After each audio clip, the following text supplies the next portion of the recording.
got the signals for the Baltimore Colts. Unitas gives to Amici.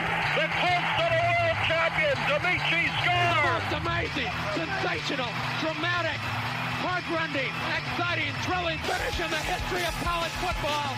California won the big game. 5 seconds left in the game. Do you believe in miracles? Yes! Unbelievable. This is Phil Steele. This is Mike Burnham. This is Wes Durham. This is Mike Ashley. Hi, this is Chuck Foreman, number 44 of the Minnesota Vikings. Woo, mercy, this is handsome Jimmy Vine, the Boogie Woogie Man. This is Coach Fry with Virginia Tech Football, and you are listening to Big Dog Sports Talk. Are you ready to rock? Are you ready to roll? Okay, let's do it. You're in the doghouse with Rick Watson on Big Dog Sports Talk, presented by Pulaski County Sports and Entertainment. Join us in the Family Fencing Studios and chime in on the McClellan Chiropractic chat line. He's keeping cool with help from Little River Heating and Air, but this show is straight fire. And now, the big dog, Rick Watson.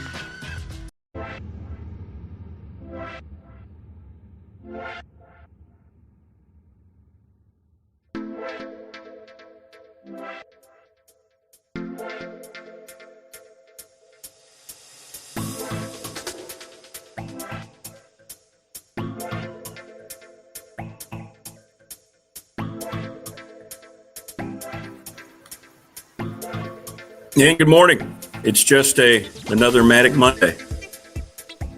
How are you? That is BDST 1A, by the way. If Selma is 1, 1A is Susanna Hoffs, and it's, Manic Monday, Reaction Monday. So I felt like a little collage of Susanna. Probably be a little, more apt for her 1A status. How's everybody doing here on this Monday? Hectic times for yours truly. Good morning, Tootie. Good morning, SWVA. Yep. Oh, Susanna, don't you cry for me. Anyway, let me get back here and... Hey, there you go. I'm sorry. I know. I'm not Susanna. Good morning, Tootie. Good morning, Thunder. Good morning, Steve. Tough loss for your jackets. Hey, Paul. Good morning. How are you? Hope everybody's doing well. Hit us up on the McClellan Chiropractic chat line and as well as our BDST professional door text line. A lot going on today. We've got Jermaine Ferrell at 6:30, and today it is Marty Smith, Steve Ragsdale. The whole second hour. What a way to start November. Their appearance brought to you by Farm Bureau. And then in the last segment at 8 o'clock, the Coach Phil Elmassian joins us. So, yeah, we're going to get a lot of really, really good football stuff and other stuff going on. Hey, Morris, from the big city and bright lights of Tokyo's Scramble Crosswalk. Hey, he's watching. He's watching in Tokyo. All right, now we're cooking. To the dim lights of Ron Shelburne's beloved Snowville Serenity, BDST is on the air. Well, that's great news, Morris. That means that he's indeed watching us from Japan. Hope you have a great trip. Remember, let's see how many subscribers you can get for us in Japan. Remember, tell them to like and share our channel content. I'm sure they're all into, American sports. That's awesome. That's awesome. So, yeah, we're loaded for bear today. A lot going on, man. A lot going on. Wow, where to begin? Virginia Tech. They take a 16-7 lead. Things are looking strong. And then they get shut out the rest of the football game, and they lose at home to Louisville. The offense completely went away from the Hokies. And kind of just a strange, very, very strange turn of events in that game. Tech's offense was very pedestrian. As Louisville won at 28-16. Again, they ran the ball very well. 235 yards, 7 yards per carry. Tech ran it okay as well. Kyron Drones, 11 of 24, 76 yards. He's just not a good passer of the football. So Tech sits there at 3-6, hitting into a bye week. You know, they finish up. They've got Florida State, Miami, and Virginia. And again, you know, it's one of those missed opportunities, I think, looking back at that game. They controlled it early, had some momentum, took Louisville a little while to get going. But they are a good football team. Miller Moss is a steady quarterback. Defense made some plays. They even lost their number one running back, Isaac Brown, and then Kawan Brown ended up picking up the slack with a couple of touchdowns. So there's a reason that Louisville's 7-1, and there's a reason Virginia Tech's 3-6. Yeah, Drones missed a lot of – I watched the replay of the game. He missed a lot. He's just not a good thrower of the football down the field. That's just what it is. He's a terrific runner. He can do some RPO things. We'll talk to Phil Elmassian about it. But missed opportunity for Tech to, you know, gather a lot of momentum, and now they have a very tough final third. Maybe not as daunting as it may have looked a month ago, but still not easy. Hey, good morning, Opal. Thank you. Yeah, great lineup today. Great lineup today. Looking forward. I just sit back and just let Marty and Rags cook. That'll be from 7 to 8, and then Coach Elmassian, he'll cook from 8. Jermaine Ferrell, nice enough to move his segment to 6:30 today. Paul says, too bad Morse wasn't in China. He could be Jack Bauer. Great movie, by the way. Big Trouble in Little China is a terrific movie. I watched it a couple weeks ago. Some of Kurt Russell's best work, to be honest with you. Good film. Good film. So Tech trying to finish out the season. They've got all this going on with their coaching search. I'll tell you that what happened yesterday at Auburn officially does not help Virginia Tech with James Franklin. I'll tell you this. Virginia Tech has done everything right trying to get this locked with James Franklin. They have given Jimmy Sexton what they have asked for. They have everything in place to say, hey, go ahead and sign the contract. Let's go. And just call it. I don't have a direct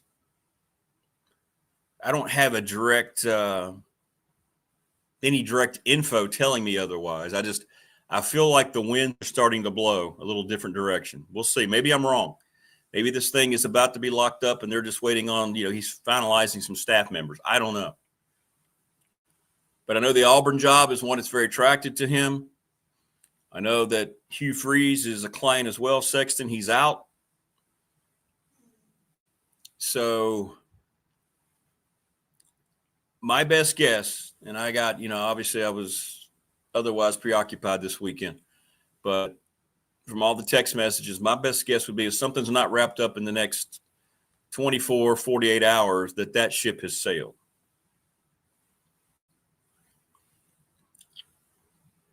And I know it's going to be tough for many of you who had your heart set on James Franklin, but Tech is not the one if it doesn't happen. And I'm not saying it won't happen at all. Don't get me wrong.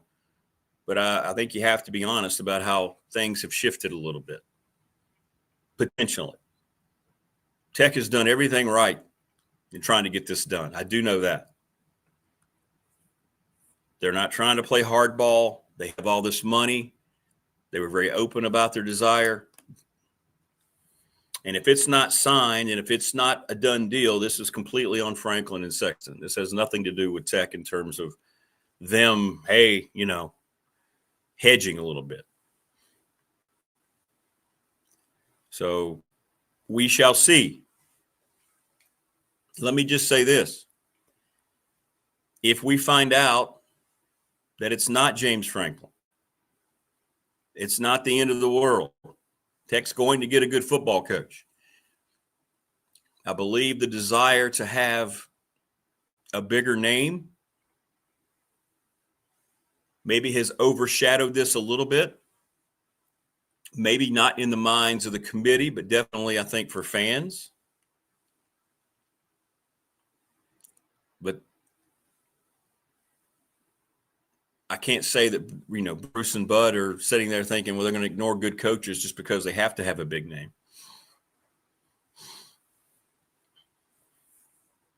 But we'll see. Today could be a big day. All right, let's keep an eye on what happens later in the day today. All right. Good morning, Rodney. How are you? Morris says that Ragsdale man can do both, merge math and deception. He's a genius. Yeah, he is. Yeah, and Marty's respect for Rags is special. You can just see it. He just loves it. Marty's so busy, and he's been covering this whole Auburn thing. Not a surprise after Auburn just scored 3 points at home against Kentucky. But we said this a week and a half ago, even after I made my prediction about James Franklin to Blacksburg. And I gave you the information a little over a week ago that things were progressing, and they were, and they have been.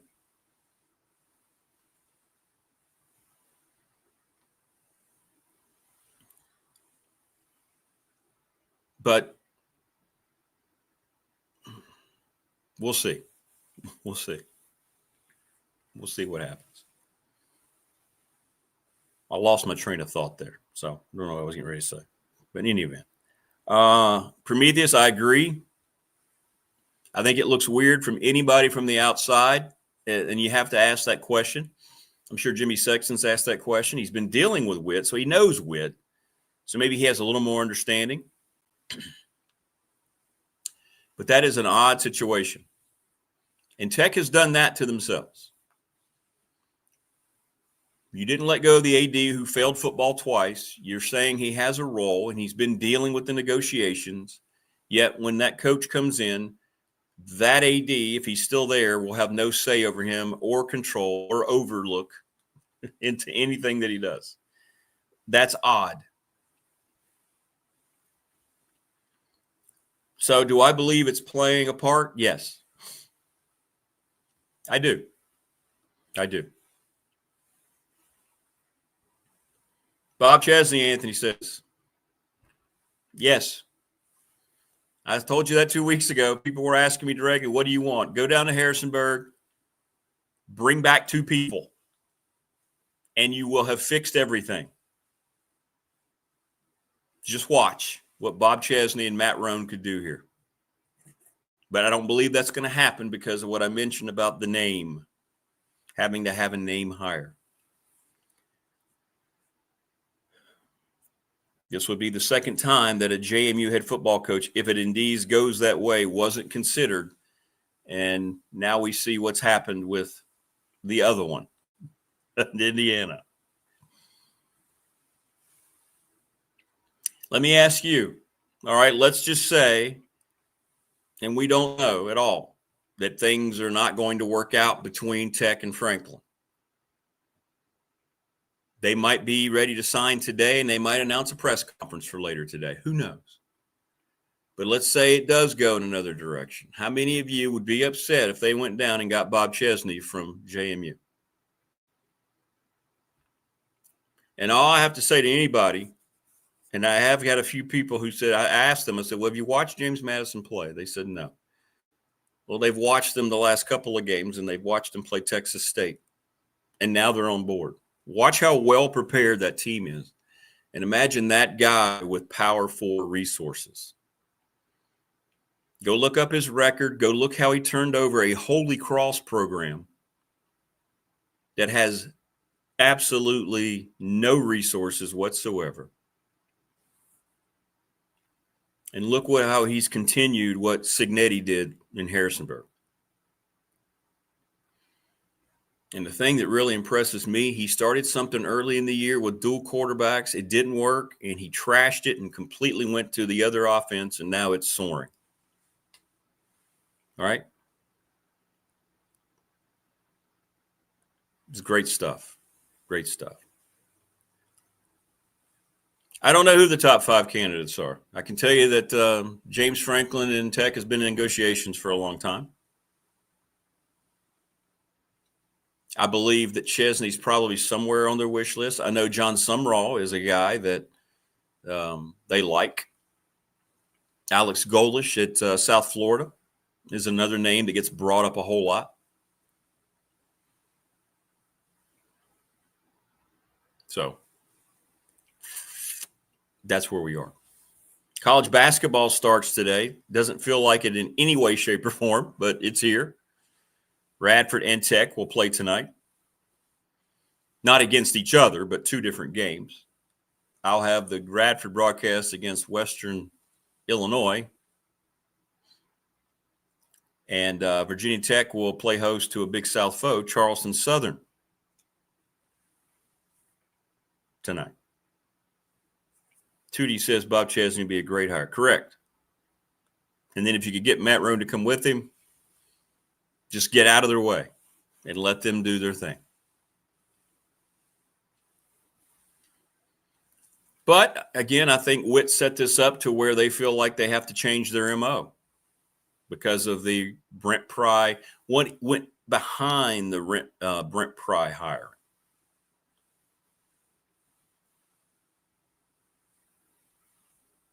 Morning, Rick. Last week's question was, do you think college football is rigged after the Georgia-Florida game? It could be. Oh, there's no doubt that there are officials on the take in college football. There's no doubt. I say that with 100% confidence. As a matter of fact, Joseph, I believe the SEC found blatant fraud when they fired who was he? The 40-year official, the referee, when they fired him. I believe they found receipts. I believe they know, and that's why they got ahead of it. I really do. I still think there's going to be something to come from that. Morris says, world's largest city, Tokyo, 37 million people. BDST is a target market. You start anywhere you want, Morris. Tell you what, if you get the BDST logo up on the marquee there, then we're cooking. Big 12's getting screwed. Yes, they are. The whole rankings is just, it's absolutely ridiculous. Tennessee's still ranked. No good wins. They have 3 losses. The polls are everything's so skewed toward the SEC. It's just ridiculous. Thunder says, man, drop up a drop back, bring back the dynamic duo, and then get on with it. They'd have time for a Bucky stop too, yeah. Sometimes the simplest solutions are right in front of you, but whether it's your own creation or the creation of someone else, you don't make the right decision. And I'm not saying that they're going to make the wrong decision. I'm just saying I think a very good decision in all this would be Chesney and Roan to Blacksburg.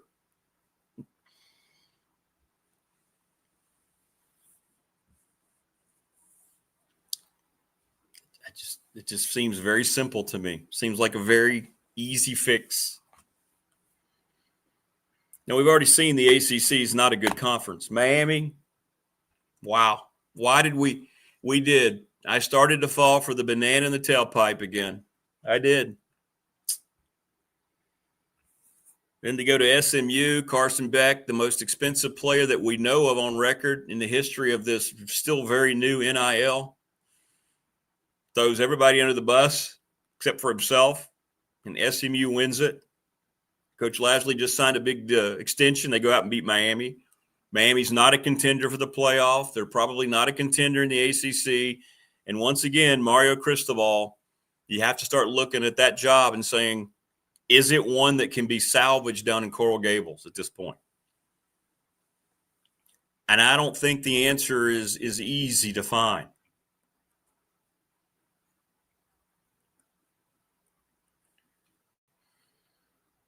To be perfectly honest, I just think it's going to be one of those situations where you're going to be looking at this and Miami is just going to be Miami. They play in a horrible stadium. They don't get great crowd support. And let me tell you this, they have all sorts of money and resources, and nobody's ever going to question the talent output at Miami. But they do not come through. They've never won the ACC. They're not going to win it again this year. And now your quarterback's throwing your coaching staff, his teammates under the bus. It's just a bad situation. Bad situation.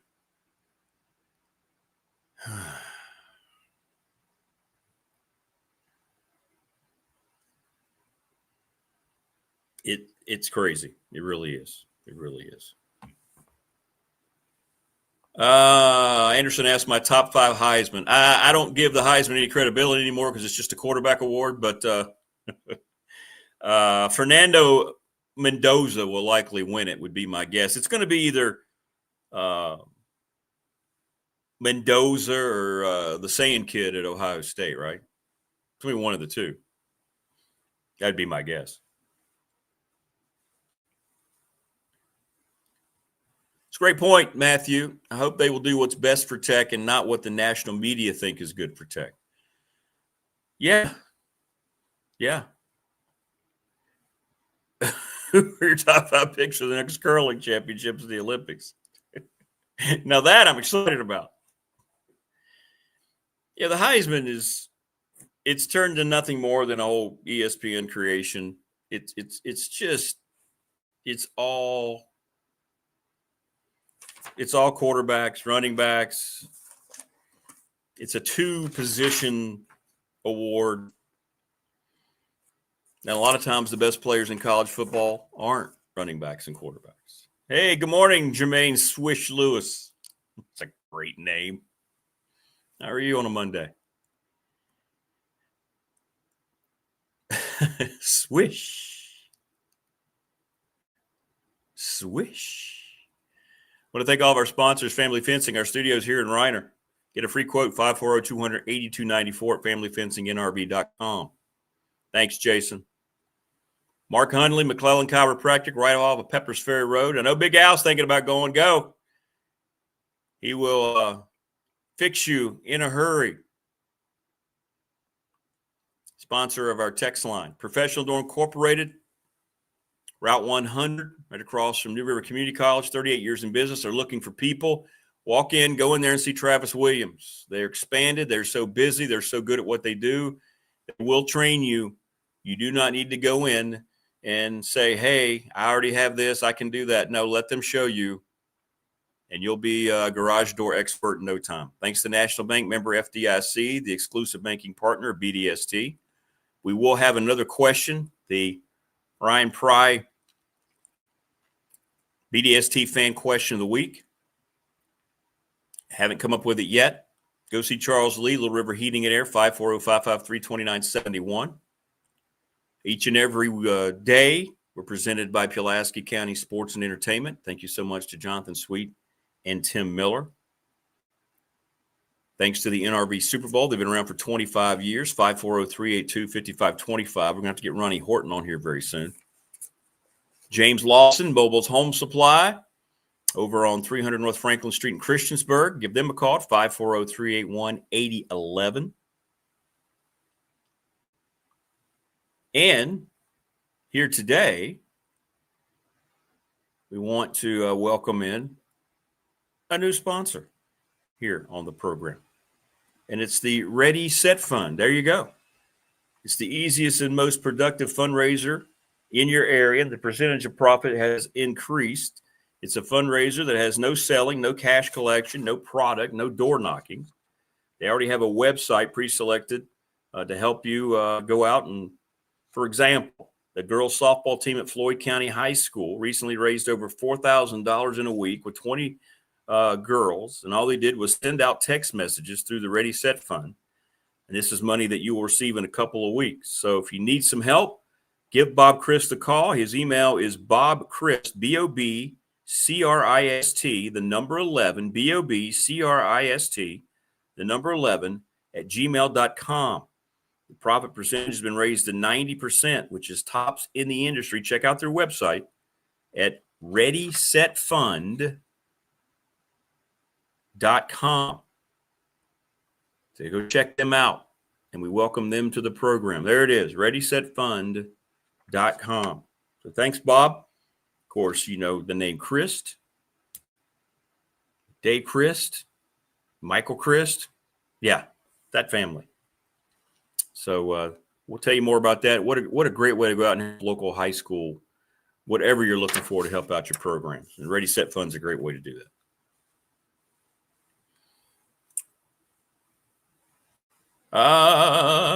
Let's see. Where are we here? Yeah, looking forward to Marty and Rags as well. It's going to be fun. It's going to be a lot of fun coming up. So I'll just say watch the skies today and throughout Tuesday. If nothing happens today with James Franklin, the longer it goes, it feels like it's going to be more of a slow play now with Auburn officially open. Maryland came open yesterday. We're not done. Michigan State's going to come open. Looks like Wisconsin's going to come open. Not that, he'd be interested in that, but you're going to have more and more openings.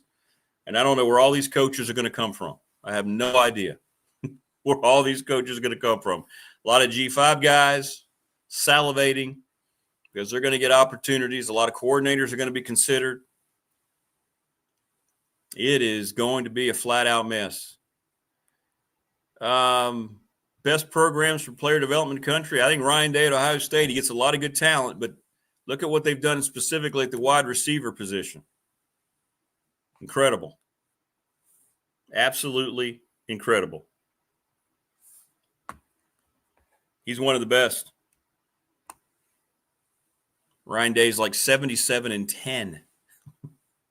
And people in Columbus want him out because he lost to Michigan more times than he should have. Where does Manny Diaz go? I don't know. Manny Diaz done a nice job with Duke. Kind of gone under the radar, right? He was at Miami, realized he couldn't win at Miami. Miami's just a culture that's not working anymore. Don't blame it on resources. Don't blame it on recruiting. I fell for the banana in the tailpipe.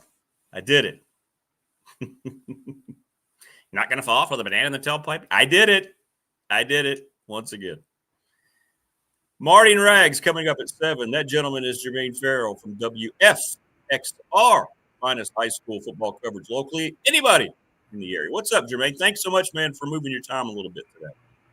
Oh, you're welcome. Good morning. I mean, obviously, we have Marty Smith and Coach Steve Ragsdale. I mean, that would bump anybody out. So, I mean, you got some tall timber there and then Phil Elmassian. So, I guess I lead off. Yeah, you're the leadoff. You're Ricky Henderson. You're setting the table. I'm Willie Mays Hayes. You're going to pop up and do push-ups at home plate. Or I'm going to slide into second and miss by that much. Come on. So. Yeah. Come on. Oh, man, where to start? My goodness gracious. You got a lot.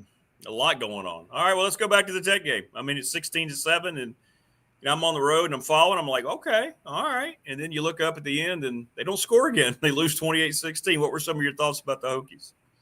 This seems like Virginia Tech this year just haven't played well in the second half. They've had sparks here and there, but just that consistency in the second half. I mean, the offense completely just shut down. I mean, hardly no offense in that second half, and that's hard.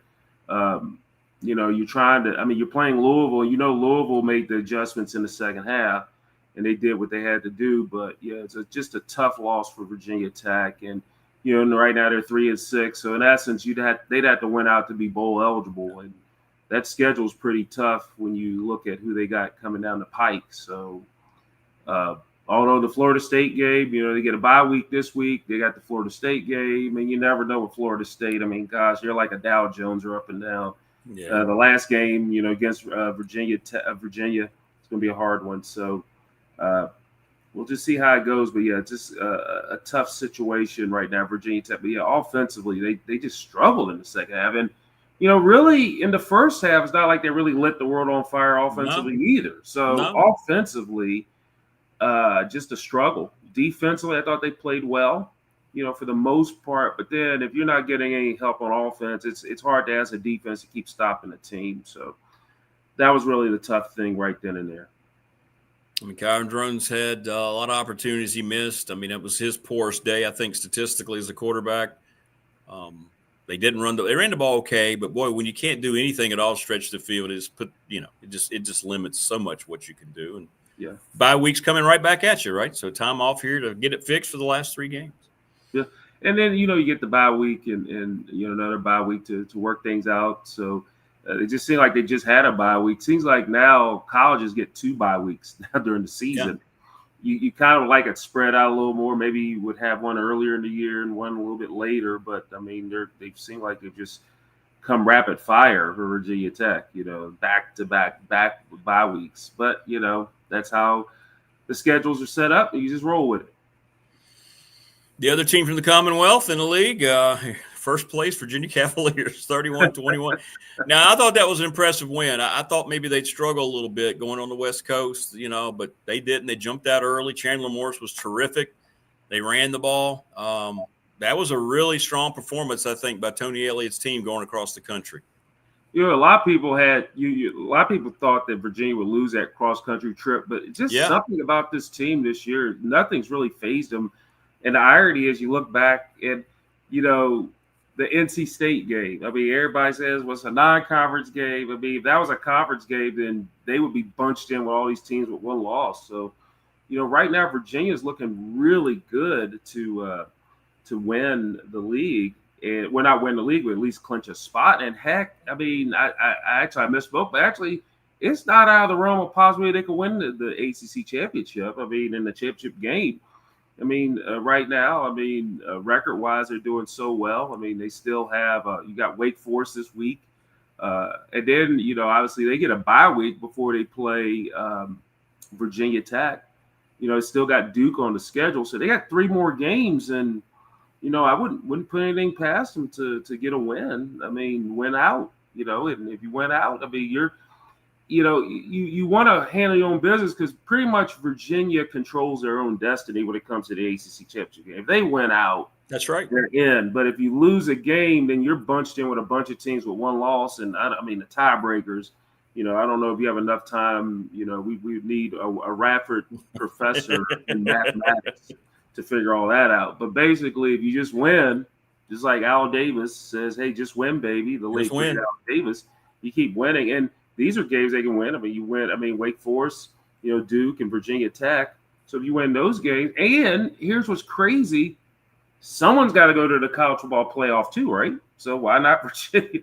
But obviously, if they went out, I think they have to win the AC to get in because you get a spot. I don't know if, let's say, they get to the ACC championship game and they lose. I mean, do they still get an opportunity for the college football playoff? It's hard to say because the metrics, but if they went all the way out, and it'll be interesting to see who they play in the ACC championship game if they get there. Because it could be a Georgia Tech. It could be, a Louisville. I think Louisville's only got 1 loss in the league. So there's a lot of and they beat Louisville. So the only team they haven't faced yet is Georgia Tech. So that'd be an opportunity there. But yeah, Virginia is really playing well, and this was the year. You look at Virginia Tech with Brent Pry. This was a big year for him.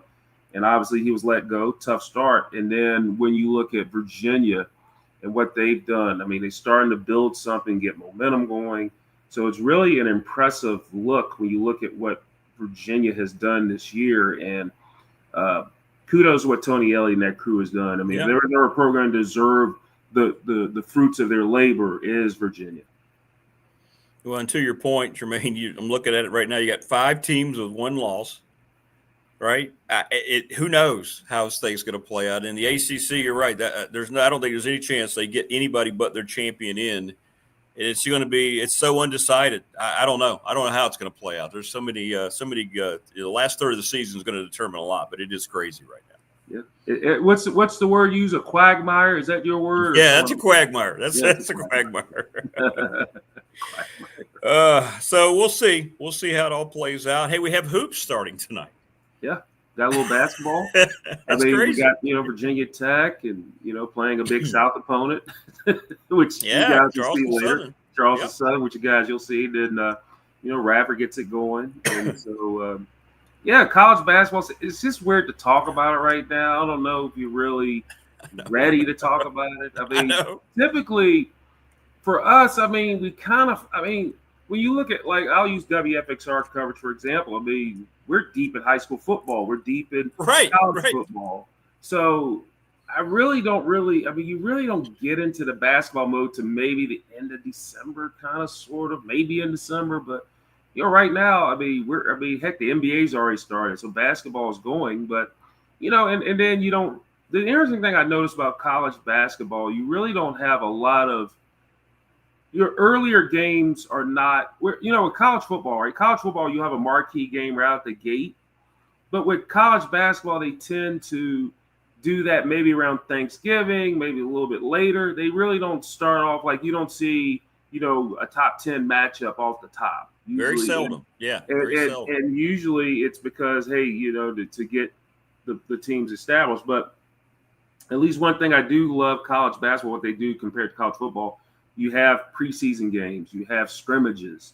Whereas college football, they don't do that. And to this day, I don't understand why they don't. I don't. You can tell me they can't schedule a game against a preseason game or scrimmage or whatever. But that's one good thing about college basketball is they can do that and really rock the scene. But yeah, Ryan Odom era gets going. I mean, and then you look at what Virginia Tech and all the transfers and all they got going. I mean, is this the year they can, kind of get that show going and rocking and rolling? And then, of course, a new regime at Radford at your place, with the new head coach.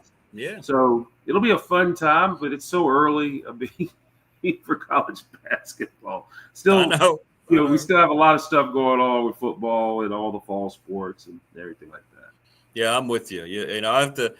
I'll fall into it more games that I see, but yeah, I'm in the same mode. It's like, wow, basketball. I mean, I've been hearing the balls dribble for all summer and all through the fall, but man, now it's here. What about football? We still got football. Yeah, it's crazy. It's crazy. Little pigskin action.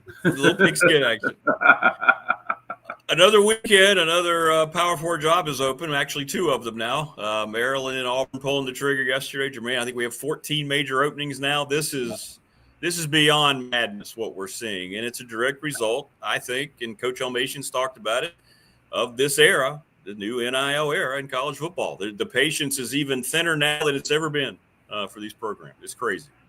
Yeah, I remember, and I'm using Hugh Freeze as an example. It was when it was his last game really at Liberty, and everybody was talking about, he's going to go to Auburn. And the thing is, I think the expectation was for him to rock the scene. I mean, he had success in the SEC, and then last 3 years he had a losing record. I think it was 15-19, and 6-16 in SEC. But again, the SEC is so tough. That's the thing. It's like you got to look at these jobs and your path. Now, everybody wants an SEC job. Everybody wants to succeed, and Auburn is one of those schools.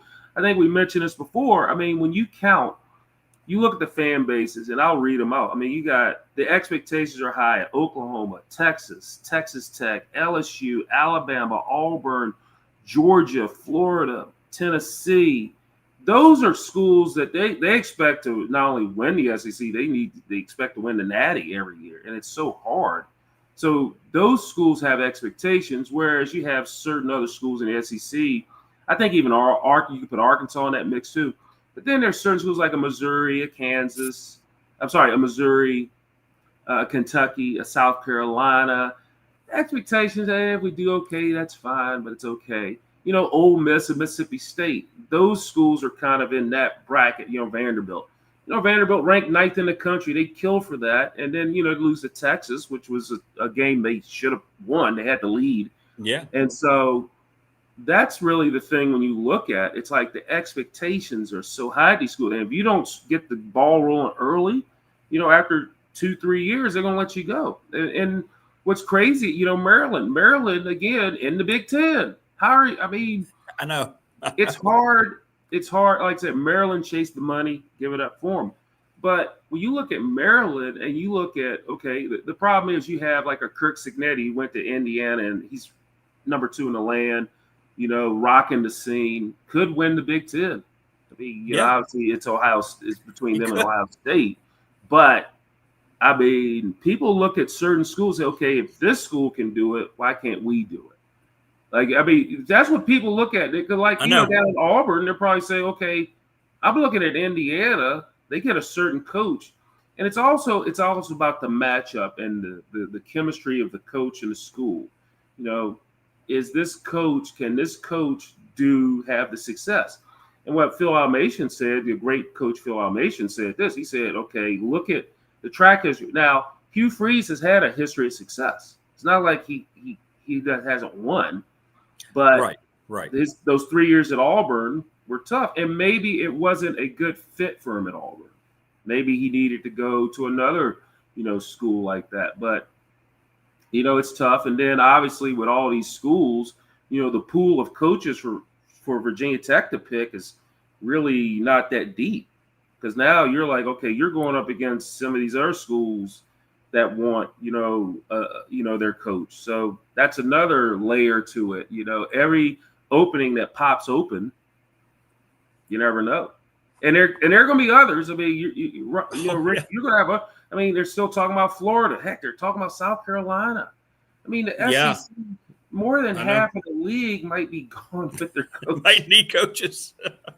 And guess where people want to go? They want to go to the SEC. They want to coach down there. I remember Coach Shane Beamer said, hey, if you don't want to come here and play these top-ranked teams every week, that's on you.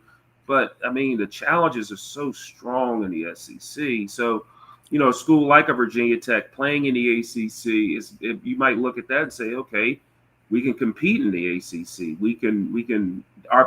The path of getting to a playoff or a college football playoff might be easier through the ACC than the SEC because guess what? Half the league's going to be ranked. Yeah. They're going to take up a lot of spots. They're going to take all the oxygen out of the room. So, I know. So they're going to do everything they can. And the like I said, SEC is tough, Rick. We're at $200 million in buyout money right now being paid when you add all the coaches together. Think about that. Let that sink in. $200 million. Wow. And these are huge buyouts. So now you're going to have these coaches, and like I said, they're going to be coaches that just were released from a position, or you're going to have coaches that are just been sitting on the sidelines. So, and then like everybody wants Lane Kiffin. He's at Ole Miss. Everybody wants LSU, and I even heard talk of Tennessee. I know, I heard that yesterday. Trying to get Josh Heupel, trying to work out a buyout for Josh. Buy him out at the end of the year, and they want Kiffin because Kiffin's apparently been telling his agents that he wants to go back to Knoxville. Rick, they're a ranked team, and they're talking about buying. That's what I'm saying. It's like it's either if you're not winning, everybody's ready to get rid of you, and it's just crazy. Like some of these coaches. Sadly for Hugh Freeze, I guess I understand performance. And like I said, losing record, so that makes sense in some regard. He still can coach. Solid coach. I remember him at Liberty. He was always open to us in the media, very receptive and very nice, regardless of all the extra stuff that people talk about. But the respect that you have for these coaches, they make a lot of money.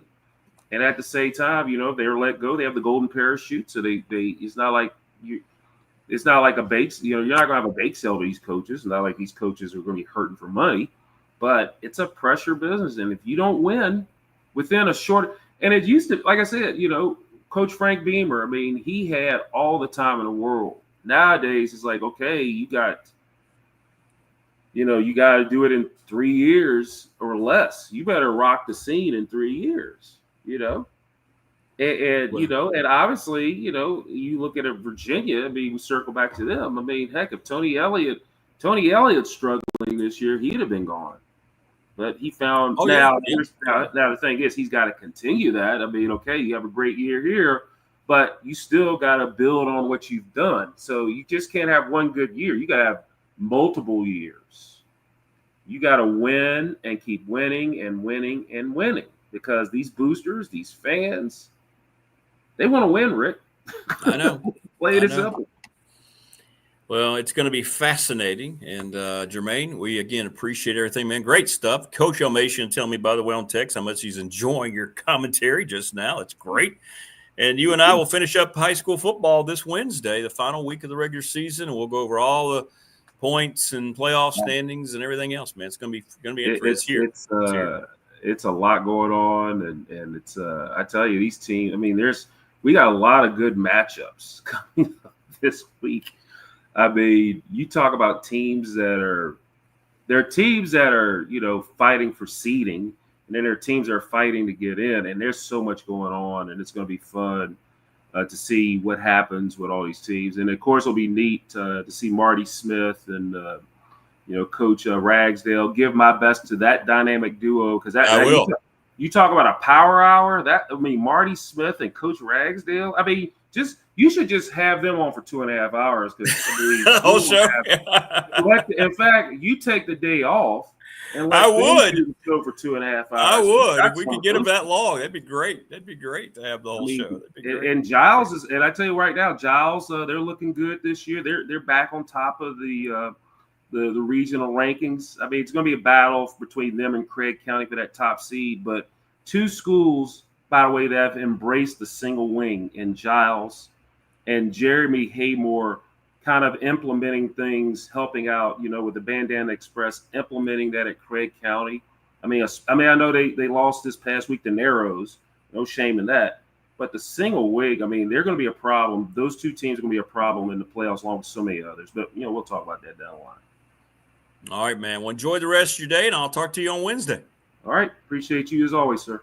All right, brother. There you go. Jermaine Ferrell with WFXR. Best high school football coverage around. Appreciate him as always for joining us. Thanks, Coach Elmassian. Good to see you. We'll talk to Coach Elmassian coming up at 8, by the way. Good stuff. Yeah, I don't know. To Jermaine's point, I don't know what we're going to do, but all these job openings, it's just madness. Is anyone ever going to win at Maryland in the Big Ten? I mean, that's a rhetorical question. No. Tebow says drones can run, but his passing skills severely lack, and he still makes horrible decisions. Yeah. He is what he is at this point, playing his last few games in college football. He is. So we'll see. We'll see how it all plays out. We will. We'll see how it all plays out once we get a little closer. But it's – you're looking – they're still saying 7 or 8 more major jobs could come open before – right after the end of the season. And then I don't know what we do. I really don't know what we do.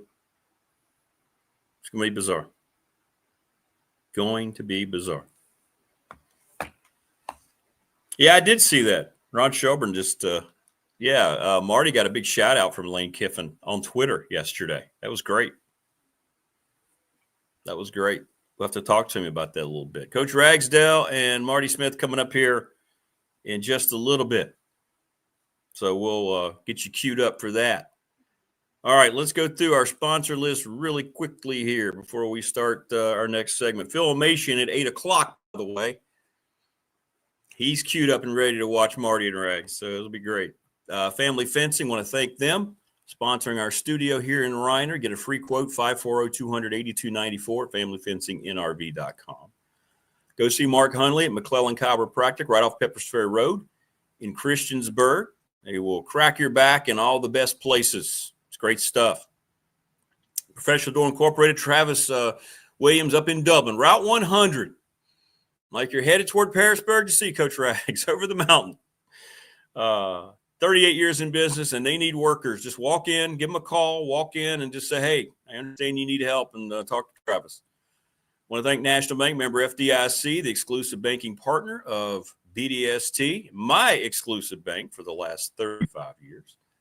Thanks to the attorney Ryan Pry, West Main Street, 701 West Main Street in Radford. We haven't come up yet with our BDST fan question of the week, but we will. Charles Lee, Little River Heating and Air, 1095 Radford Street in Christiansburg. Call them today. The weather's getting colder. Don't be caught in a freezing home. 540-553-2971. Each and every day we're brought to you by Pulaski County Sports and Entertainment, Jonathan Sweet and Tim Miller. Got to get those guys on with us a lot more. Today we welcome a new sponsor, the Ready Set Fund, ReadySetFund.com. Go see them. It's a website that already has a pre-selected text message that you send out if you need to ask for donations for instance, your local team. Floyd County did that with their softball team, raised over $4,000 in a week. Reach out to Bob Christ, Bob Christ 11, BOBCRIST readysetfun@gmail.com, readysetfun.com. Go see them. Go see James Lawson at Lawson's Mobile Home Supply. He is located right here in Christiansburg, and they've been doing it a long time. 300 North Franklin Street, 540-381-8011. And the NRB Super Bowl has been serving the NRB for 25 years. All right. So a lot going on here on the program. And Harvey's GM in Radford, go see Brad Harvey. I bought my last 3 vehicles there. So go see him. Go see him. I'm going to go ahead. I see Coach Rags is in the house. Let's go ahead and get Coach Rags on. Hey, Coach, good morning. Can you hear me? Good morning. Good morning. My eyes are actually open. You look great, Coach. You look absolutely outstanding. You're the best liar in the world, man. By the way, we want to say, speaking of new sponsors for this segment, that Coach Ragsdale, Marty Smith, presented by Farm Bureau. So we're very excited about that. And, Coach, how you been, man? It's been a little while. Been a little over a month since we last spoke with you. Yeah, it's been good. I spent 2 weeks in New Jersey at my daughter's. She and her husband have two little babies, and one's about 2 years old, and was born in April. So my wife and I have been up there for 2 weeks during October, and so yeah, everything's good. It is good. It's always good to see you. Let me ask you, just you still, I know you follow college football while we wait for Marty to join us here, but what do you think about all these openings that are coming open? I mean, it's just crazy what's going on in college football. Yeah, I don't even know if I know what to say. I've always thought some of these firings are during the season. I don't particularly like that, just in general. I mean, I'm sure every situation is different, and requires one thing or another. But I've never liked firing a coach, 2 or 3 weeks into the season, unless there's extenuating circumstances for starters. And then beyond that, I don't know what the process is and all that type of stuff. I'm a high school coach, teacher, so I don't know what goes on behind the scenes and all these, big time athletic programs. So I'll just leave that up to the people who hopefully do know what's going on. Well, it's a crazy, crazy time. And I know 1st of November has to harken back a lot of memories for you, right? When that weather has turned now, we're going to have a nip in the air every Friday night into Saturday. And how much do you think about playoff time when you were coaching, when it gets down to this part of the year? I know Giles having a good season as you get ready to finish the regular season, and the postseason, that second season begins. Well, when I was coaching, it was always like your last regular season game was in usually the first Friday in November. And if you could still be playing over the Thanksgiving break, then you knew you had a very successful season, because at that point you would normally be playing in the state semifinals. At that time, there were you played a total of 14 games. They've increased that to 15 games now, which personally I don't like that either. I think that's you'll see these scores in the first round of the playoffs, and it's like 60-0, and those types of scores. And I don't see the reason in playing one more week of football to get beat 60-0, Right, and then right. travel halfway across the state or wherever. And I hearken back to when I was just a little kid and my dad was still coaching. At that time, there were 3 classifications in the state of Virginia. There was 1A, 1B, and I don't know what the lowest one was, but it was and at that time they played 1B rather, and the division below that, I guess that was 1C. I'm not really sure what it was called, but there was no playoff.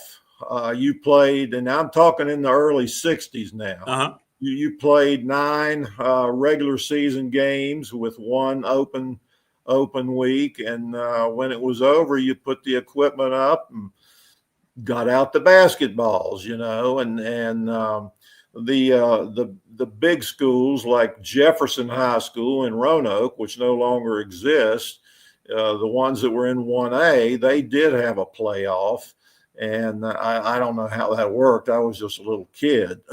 So it seems like over time, everything gets bigger and bigger and longer and longer. Well, I go back to my dad again. When I was growing up, a grade school kid, and he was still coaching, practice started August the 15th, period. Okay. You got the equipment out, went out. They would go out at that time. My dad's teams, they go out and do their calisthenics, get warmed up, and then they'd start running their offense. That's right. First morning in pads, and they would run every play that they were going to run the entire season, everything they had, first day. And of course, they had 2-a-days then, which when I first started coaching, we did the same thing. But later on, we would we changed things a little bit because, you go 2-a-days, you go early in the morning to avoid the heat, and then you go later on in the afternoon, and the kids leave and come back, and you take up their whole day, So what we did, and I think probably a lot of other schools did too, we started practicing, it's say 8 o'clock in the morning, and we'd go for 2.5 hours. I say that they probably ended up being 3 hours. Yeah, exactly. Yeah. But on paper they were supposed to be 2.5 hours. Then we would have the kids bring their lunches in, just pack them a bag lunch, and we would put them all in a cooler. And I had a little pickup truck, and we'd drive that up. Our practice field is up above our game field, so we would drive up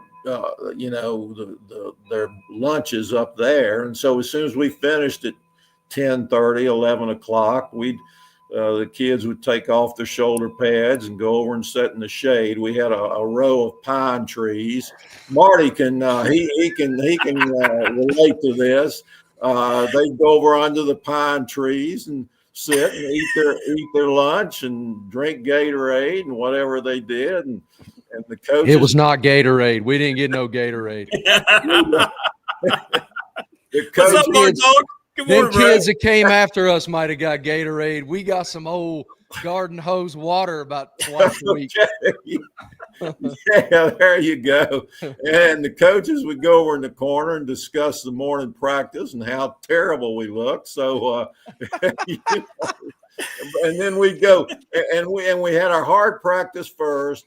And then after that, we would come back and go over like our kicking game and stuff like that, more learning than, hitting and that type of stuff. We do our heavy hitting, so-called, in the first practice. And then the second one, we would do things that you need to work on and learn and everything. But that wasn't quite as hard as the morning practice. But I go back to, like I said, when my father was coaching, they started August 15th, ran every play they were going to run for the year. 2 weeks later, they'd have a scrimmage. By that time, it's September, start playing, Now, it used to amaze me. I'd go to the clinic every summer in July, and they would emphasize, be careful with heat. You don't want one to have a heat stroke and die, which my older brother, 5 years older than I am, almost did when he was playing in the early 60s. And And so I'm glad they emphasized that and gave us information on that. But at the same time, I was thinking, why are we starting the 1st of August if you're so concerned about heat stroke? I mean, it makes no sense. Wait, if you're so worried about heat stroke, wait a little later to start practice. And you don't have to play 15 games to win a state championship. You can figure out who the best team is, probably. And well, you can certainly do it in 14, which is what we did, but probably even less than that. By the time you get to the end of the season, the kids are tired of football. They've been doing it for August, September, October, November, and now a couple of weeks into December if they go all the way. I mean, that's like 5 months.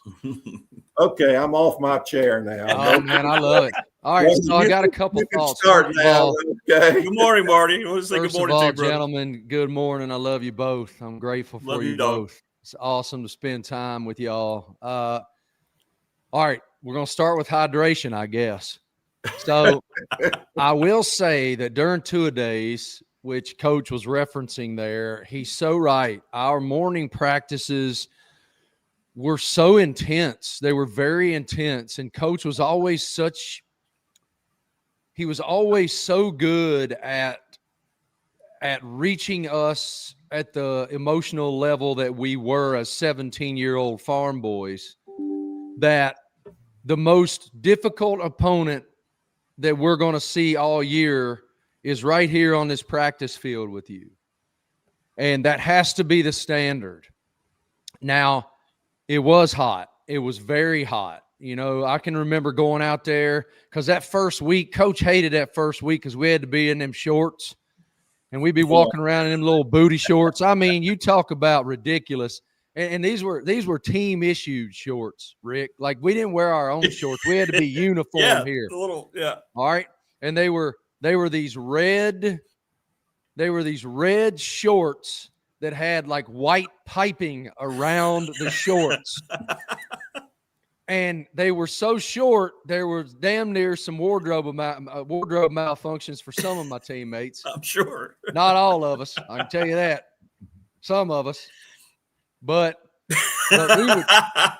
we would do that week, and I can remember going out there, and I remember the emotion even today. I would have so much anxious energy in that first week of practice because you go from the doldrums of summer where, you know, we all threw hay every day. That was our summer job. But you were kind of doing what you wanted to do other than that. And then the next thing you know, you're shocked directly into structure and very specific high demand structure. And so I remember I remember the dew on the grass because we'd go out there at dawn. Now we weren't lollygagging around until, 10 o'clock in the morning. We were out there early and knocking the crap out of each other. But throughout all of that, I will tell you, Coach was ahead of his time with hydration. We had this, I don't know if it was, I'm sure like the shop class probably put it out there and dropped the water line in the ground or something. But we had this row of spigots that was probably what, Coach, 8, 10, maybe 10 different fixtures. Right. Yep. And we'd open that thing wide open and there'd be 8 guys underneath there just trying as hard as they could to get as much water in their gut as they could get. And then we'd go right back at it. But we got multiple water breaks. Coach was very smart and ahead of his time with that because it did matter. Well, let me throw something in there. I talk about my dad a whole lot. When he was coaching, now listen to this. The big thing was salt tablets. You had to take your salt tablets, man, and they guzzled down each player 2 or 3 salt tablets, which was the exact worst thing you could do. And, later on, they started, telling you when I was coaching, hey, don't give them salt tablets, man, you're going to kill them.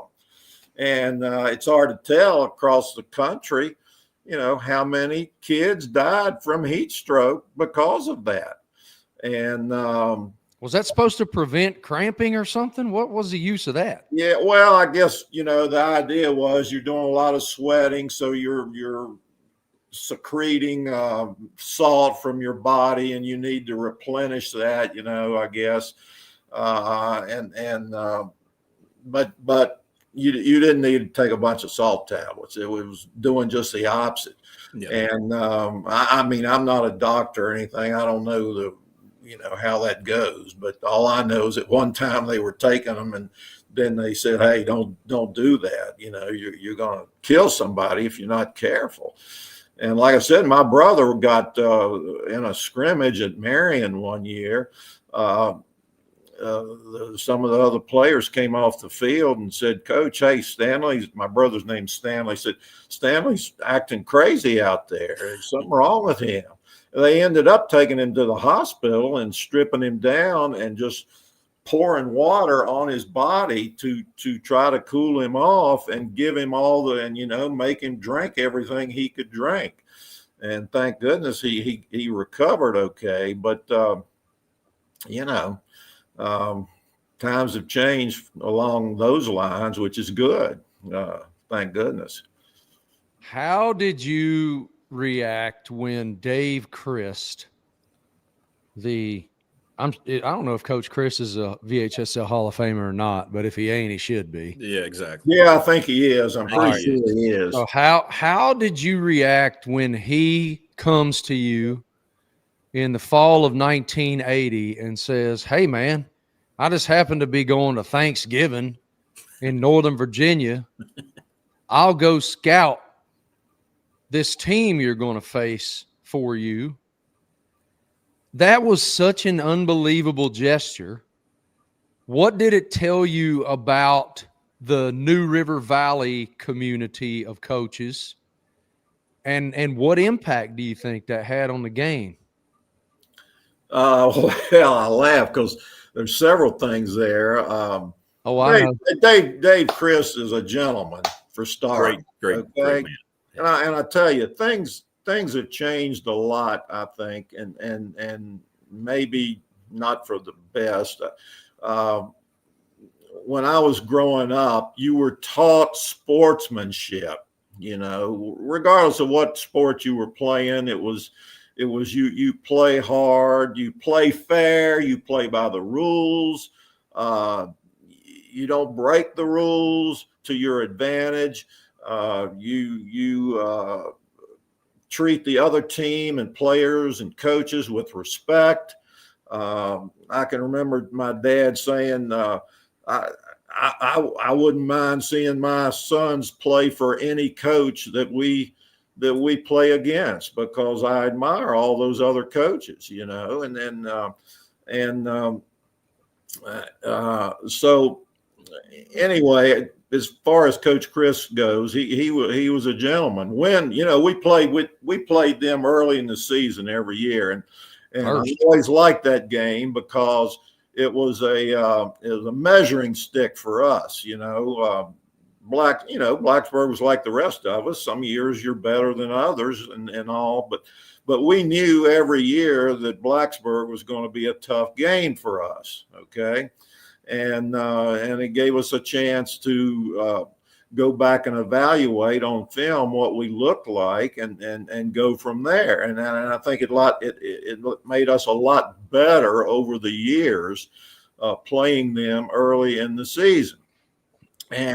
But when the game was over, win or lose, Dave Chris was going to meet you at midfield and you were going to congratulate each other. And what I did every single game of my coaching career, I said the same thing at the end of the game. "Coach, good game. See you later." No long conversations, Coach. No long conversations. So I said, "Hey, great game." Shook his hand, left the field. And I expected our players to do the same thing. If we win, I don't want you doing somersaults and all that stuff on the field. You did what you're expected to do. Okay. Yep. So, and if you lose, you act like a gentleman. You don't go crying around and go out and start a fight or something like that. And this stuff before the game, you'll see the two teams coming out, yelling at each. Get on your end of the field and do your thing, and the other team, get on your end of the field and do your thing, and act like you're supposed to. So anyway, going back to Coach Christ going to scout for us, he's from up in that area, I think Madison County up there, up above Charlottesville. In fact, Coach Williams and I went up to Madison County, and because Blacksburg used to go up and scrimmage them, and then they were single A, but they were year in and year out good. Okay, and of course Blacksburg was double A, and so anyway, he was going up there for Thanksgiving, okay, because that's where he's from. His family was up there and stuff like that, so he volunteered to scout for us. I said, great, man. I really appreciated it. I heck fire. We had never. This was my third year, and we had never been even sniffing at the playoffs. Okay, so I didn't really know what you did when you got into the playoffs, and so he volunteered to do that. I thought, great. And then Sunday he came back home after. And I went over to his house, and he gave me his scouting report, and we went from there. Now, one thing about his scouting report, Alan Pinkett, who scored every point for Parkview Sterling against us in the state championship game, he personally scored 32 points. We outscored him by 1 point. Okay. And he ran crazy against us. Of course, he went, and that was his junior year. Then the next year he had a big year. After that, he went to Notre Dame and set every record in their record book on rushing the football. And I don't know if he's still doing this, but at some point, he was also their color man on their radio broadcast. Yes. Like I say, I don't know if he's still doing that or not. And then he went on to the Houston Oilers and played in the pros. So, I mean, he was a super player. Well, he had injured his ankle or something, I think, somewhere along the line. And he wasn't a big factor the week before we played him. All right. The guy that Coach Chris emphasized was their quarterback. All right. Well, we stopped their quarterback. He didn't complete a pass all day. Not one. Okay. Wow. He was 0-4. But Pinkett had about 500 yards. I'm exaggeraring, but I think he had 280 or something like that. That probably sounds about right. I mean, he just ran crazy. And the last they scored right toward the end of the game. There was just like a couple minutes left in the game, and we were up 33-32. And of course, they went for two. They went for the win because I mean, we couldn't stop him. All right, and thank goodness we stopped him on the 2-point conversion. And the way we did that was one of our defensive tackles. We would always we ran a base at that time. You didn't see spread like you have now. Okay, so we ran a base 5-2 with a strong safety that we called our Spartan. Okay, and he moved around depending upon where the set, what kind of set they were in. Okay, and we did a lot of slanting and everything like that out of that 5-2 defense, and I loved that, man. It worked great.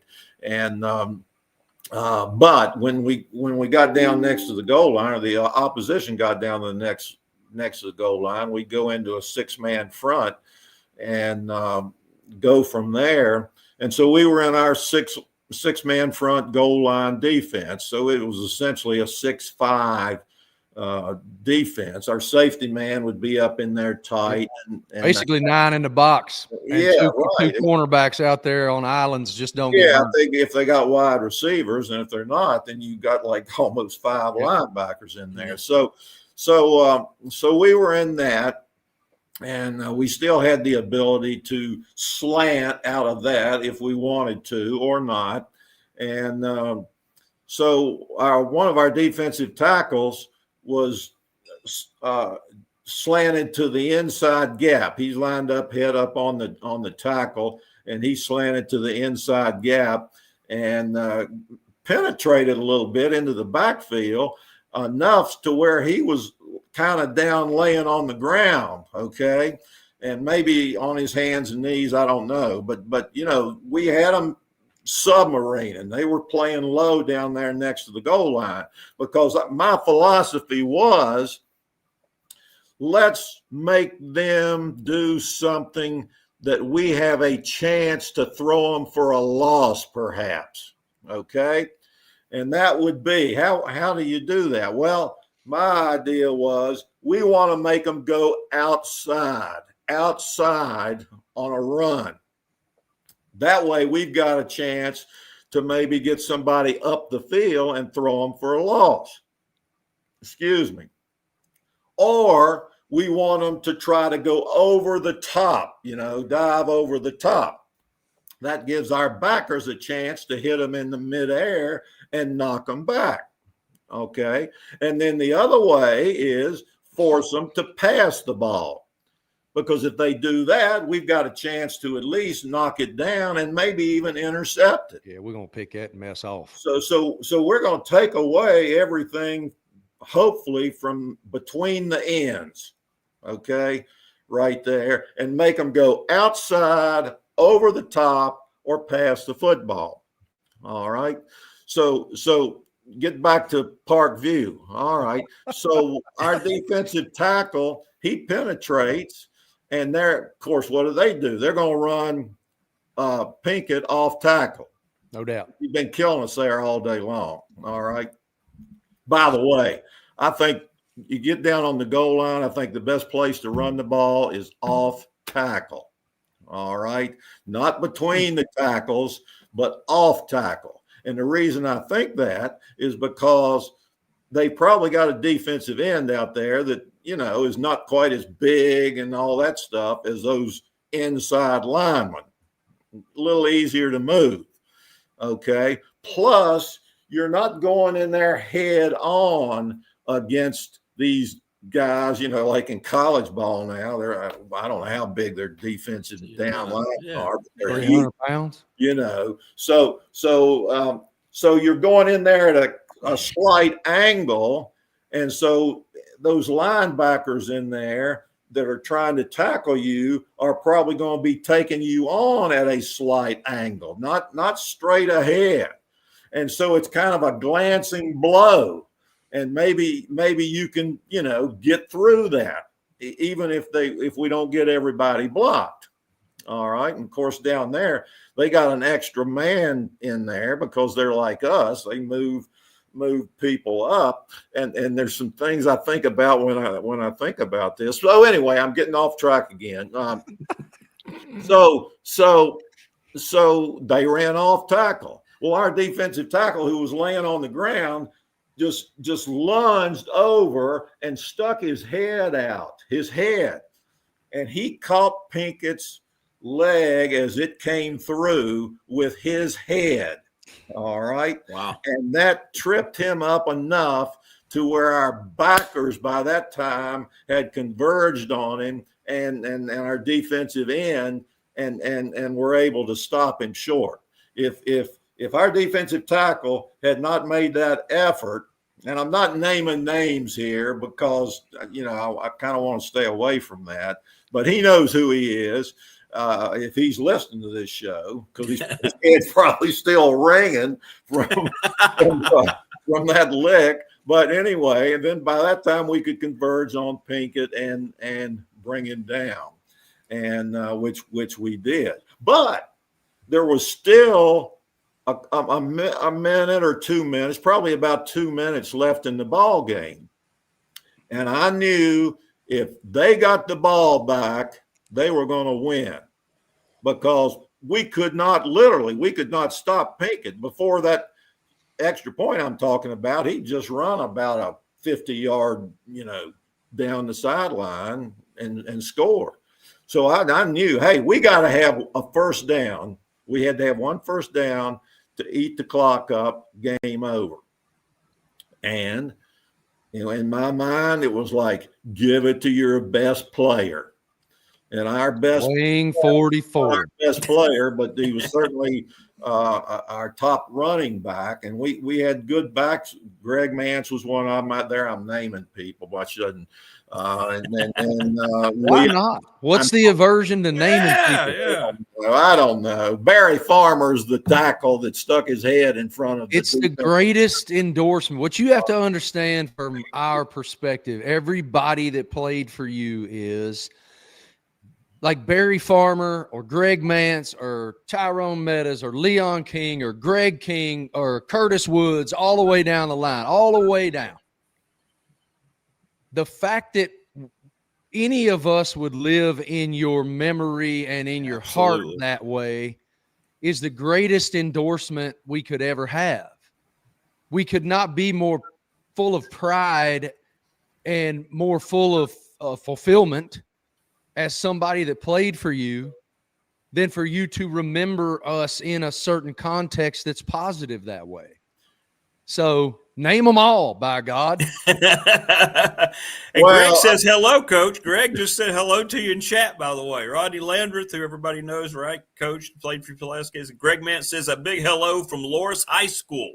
Yeah, he's down there at the 10-0. We just took him to 10-0. Oh, is that right? Yeah. Great. Oh, Greg, tell Greg to write in that chat what it means to you to know that special time in your life where we're all so impressionable. And now, of course, Coach Mance has done such a fantastic job at multiple stops being that person for all of those young men as a mentor and a leader.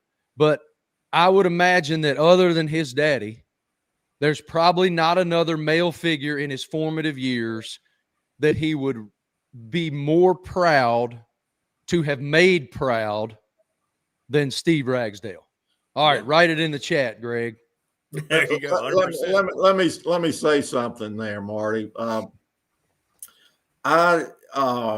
And I mean this. I may get emotional here about this. I live for that.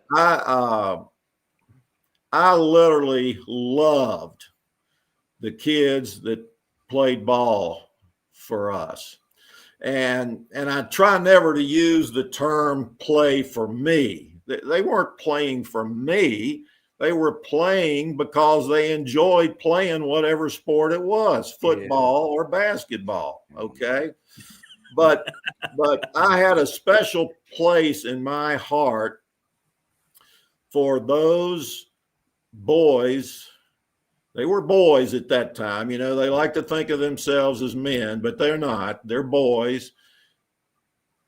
Would come out and play either football or basketball. I for about 10 years, I was the head coach of both. Okay. But particularly for football is tough, man. I mean, we're talking about these 2-a-day practices and out there in the heat, and it's rough and it's everything. And I had the greatest amount of respect for you players who came out and played and put up with me and whatever went with being a Spartan football player. And I use that term a lot, Spartan football. Okay. And I got that from, I'm venturing off now, okay, on sideline, but I got that from Vince Lombardi. I used to read every book I could find on Vince Lombardi. I've got a whole shelf full of books on or by Vince Lombardi upstairs on my bookshelf. All right. And because he used the term Packer football. Packer football. Okay.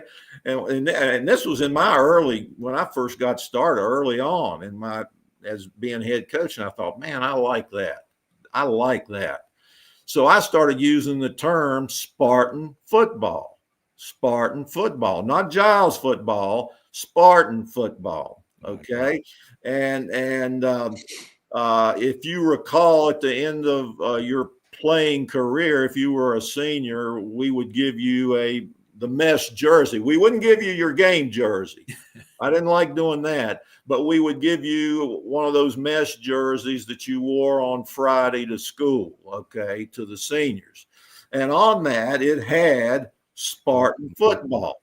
And our number on the back. Not Giles, but Spartan football. And we must have sold thousands of these lightweight, you probably got one yourself, red jacket. On the back in script, it has Giles, but it doesn't have Spartan football on it. Yeah, only we got those. Only way you got those was to come out there and go through that 2-a-day practice and make it to the end of the season. Now, you couldn't drop out somewhere along the line.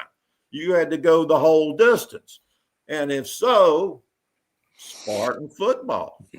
And we didn't give them to JV players or 8th grade players. The only way you got one of those was be on the varsity, Spartan football. All right. And I learned that. I love that terminology. And we did not, unlike a lot of schools, to Coach's point, a lot of schools their players will wear their game jerseys to school on Friday for the pep rally and for all the pomp and circumstance and beautiful tradition that is their respective program. We wore our game jerseys on Friday night. That's it.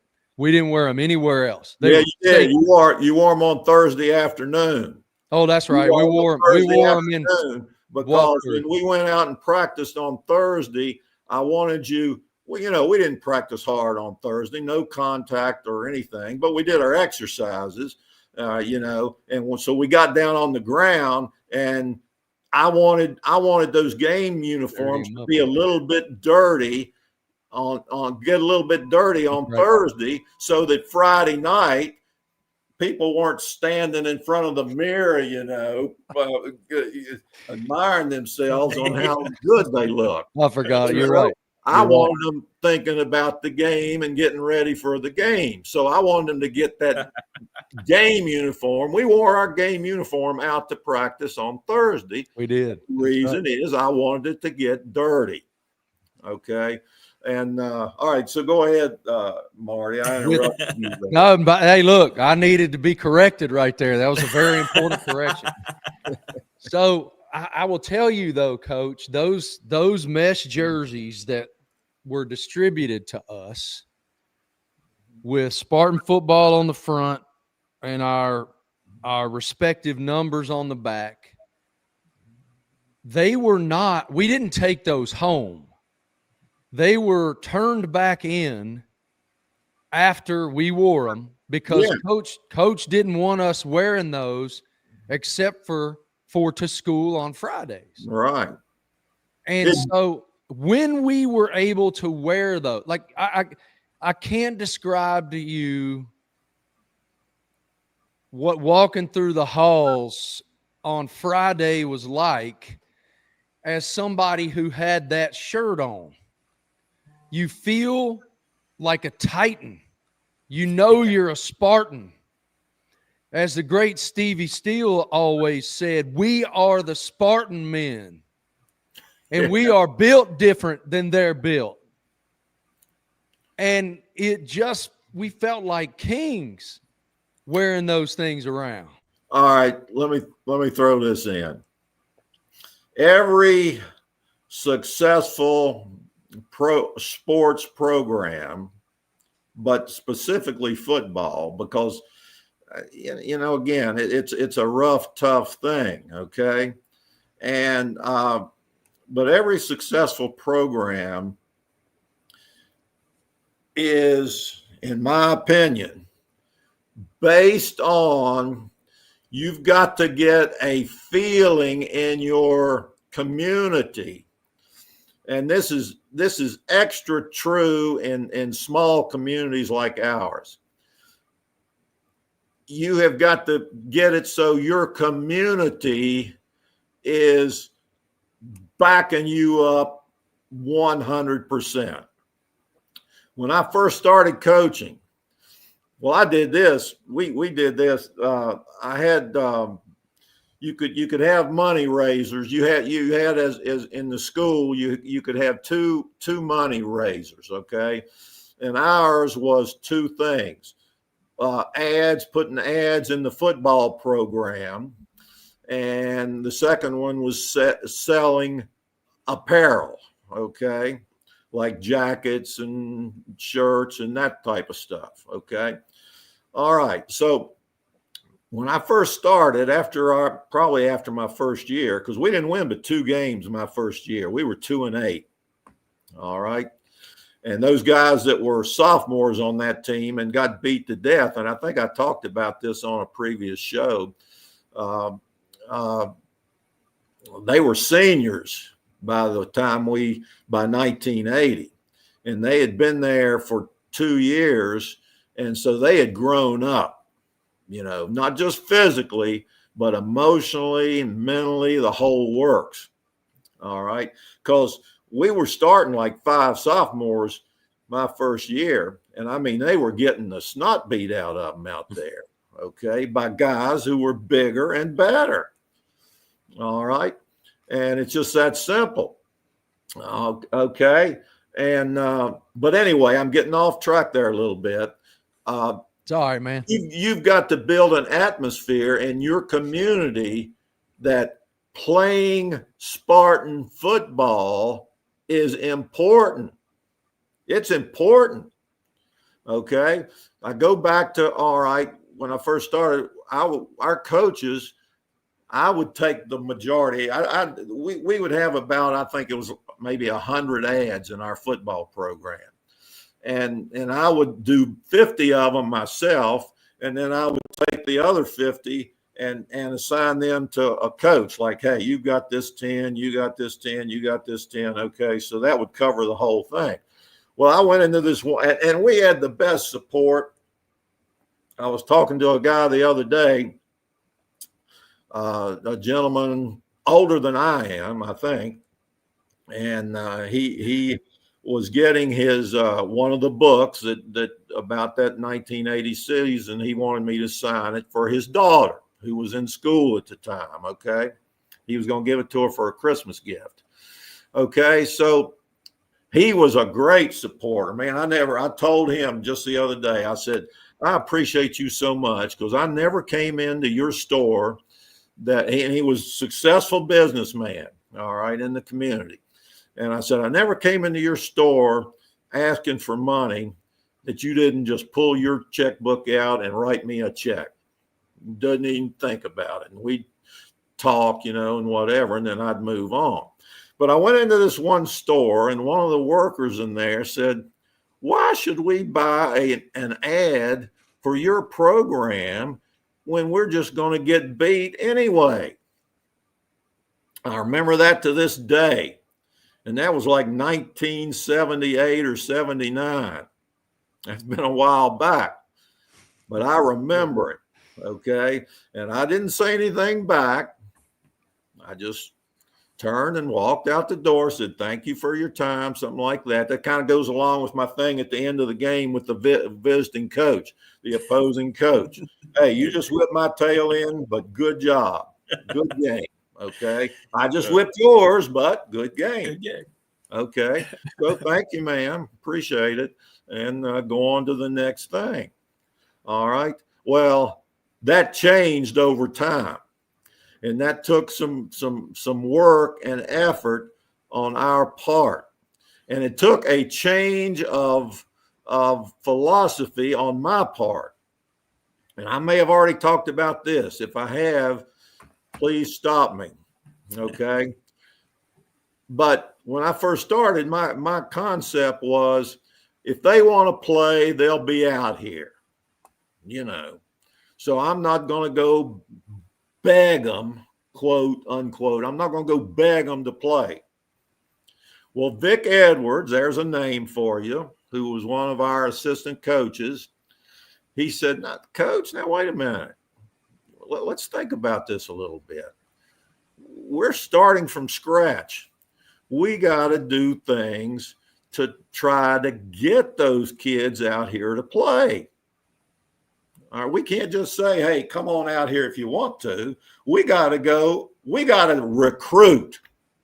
People think, recruiting is just for college athletics. You got to recruit in high school if you're going to have a good program. I'm not talking about just a good season here and there. I'm talking about a good program year in and year out. You've got to recruit, and you got to do things in the community that make it so the kids want to come out and play. All right. And there's a spectrum there. I mean, some guys, they love it. They love the contact. They love the roughness of it. They just eat it up. But then on the other end of the spectrum, there's guys that, they could kind of take it or leave it, really. Okay. But they want to be part of it because it's important to the community. It's important within that school. They can walk down that hallway and, hey, they're a Spartan football player. There's that term again. All right. And I'll tell a little story here. I may have already told this. I had a kid in one of my math classes. He sat on the front row. Great kid. Never played football. Never played anything. All right. But he sat on the front row. He did what I asked him to do. He studied. He worked hard. He wasn't Albert Einstein, but neither was I. Okay. So we got along good. And so I know I had Coach Williams and Coach Kelly would always make me a list. I'd get them to make a list. They taught PE, and I'd get them to make me a list of prospective players, kids that they thought could make good football players for us. And I'd take that list and I'd make sure that I talked to everybody that was on that list, that wasn't already out there playing. And I might even talk to some of them because some of them may not be, they may not come back. Well, anyway, I called this kid out in the hallway. I said, hey, so-and-so, and now I'm not going to call his name. I really think you could make a good football player, and I'd love to have you out there. Now, I never put pressure on kids. But I wanted them to know, hey, I would love for you to come out and play football, and we think, can be a good football player. All right. I mean, I didn't just want 100 guys out there running around that weren't capable.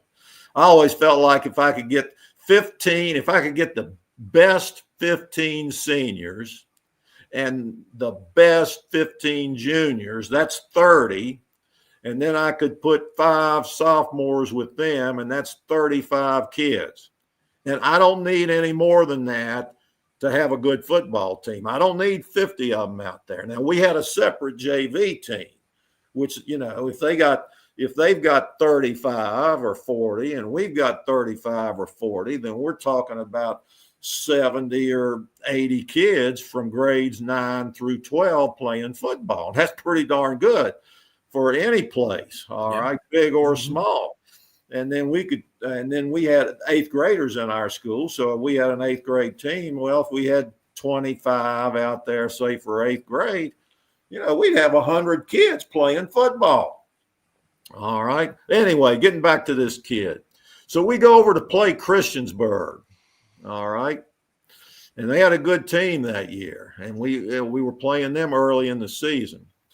And this kid I had talked to in class was our starting nose guard. He came out his first year as a junior, and this happened a lot for us. He came out as a junior, and he didn't know squat. He didn't know how to get in a stance, didn't know anything. Well, that's our job, teach him, okay? Part of that teaching was to put him over there at nose guard against our 9-man. Get his ass kicked every day. Okay, where he was going to get killed every day. Every damn day. Okay, and so he was over there every day, never missed practice. He's over there. Ball goes to the right. God, he chases it till he gets over there. Goes to the left, he chases it. Okay, we go over to Christiansburg. They had a good team. Quarterback goes back to pass. All right. Throws the ball about 30 yards down the field. He catches it. He fumbles. We recover. Guess who recovers? The guy running after the football. Our nose guard recovered it. Because what he did was he started rushing the passer, and they were blocking him. We didn't know this till we got it on film and looked at it, we being the coaches over the weekend. He was getting blocked. He wasn't real big. Our nose guards were never real big because we want somebody in there who we were slanting. I said earlier, we ran a 5-man front and we slanted out of it. And so we wanted somebody in there who was quick, that could beat that center and force that guard to block him. So in essence, he was taking up two people. He was taking up two people. And if he wasn't, and they ran in the direction he was slanting, he was going to make a tackle in the backfield. That's the type guy we wanted in there. And if they were running away from him, he could redirect and give us some pursuit. Okay, so he's getting blocked on this pass play. They throw the ball down the field. When he was getting blocked, he decided, I ain't doing any good getting blocked. I'm going to go. He turned and ran back down the field. He was down there in coverage with our secondary. But that's what recovered. Our nose guard recovered the fumble. Now, that's a true story. Yeah, but it's also what was beat into his head every day. Well, yeah. We were taught every day, all day long, run to the football. Oh, yeah. We want 11 hats running to that football. Well, we don't want them running too fast. We don't. I know we got to set the edge and all that stuff. We don't want that offside end taken off. I know. And here comes a reverse. I know. Around the end. You know, I talked about this last time. I watched, over the weekend. That one of my things I like to do is watch football on TV. Okay, I see the same mistakes at the college level and at the pro level that I saw on the high school level. No difference. Okay. All right. You're responsible for that quarterback, on the option. So they run an outside dive type play right at you. And what do? You step down in there, and here goes the quarterback keeping the ball around the end. All right. Okay. You're responsible for any kind of misdirection if the ball goes away from you. So here it goes. Everything's going away from me. The back, the quarterback, they're all going away. So what am I going to do? I'm going to forget my job and go do my thing. Guess what? Here comes that little speedy end around the end there that you were supposed to be at, And these days, too, with all these RPO offenses today, there is so much jet sweep motion. It's very much like 41. It's not dissimilar to 41 at all because, or 47 or any of that motion that we do with the single wing. All that jet sweep motion is the exact same thing. They're just coming from the slot versus coming from a 3-point stance on a wing. But the misdirection of it all the eye candy that makes our offense so awesome is being utilized so much now with hiding the football and with faking the football and with all those design quarterback runs that come off of that motion, all of it really is a derivative of Curly Lambeau and daggum 1932. Pop Warner. Pop Warner. Sorry, Pop. Pop Warner was the guy who invented the single wing at the school for the Indians at what's the name of the town? At Carlisle, Pennsylvania. All right. I don't know if I've told this story or not. You probably made a pilgrimage up there, didn't you? Well, to see the Washington Redskins practice. That's where the Washington Redskins used to do their summer camp before the season started, was in Carlisle, Pennsylvania. That's right. I forget the name of the school, small school, Dickinson or something, maybe like that. Dickinson College, I think. Yeah. I went out there to watch them practice one day. But you're exactly right, Marty, and I'm going to tell you this. I'm seeing more and more trapping linemen. Yeah, man. In pros and in college. Okay. You know, they went for a while. They were doing this, what do you call it? Zone blocking, zone blocking, where everybody, all these linemen, they're all moving in the same direction, and kind of picking somebody off as they go along, which I never liked that, because I saw it, and I see it on TV every week.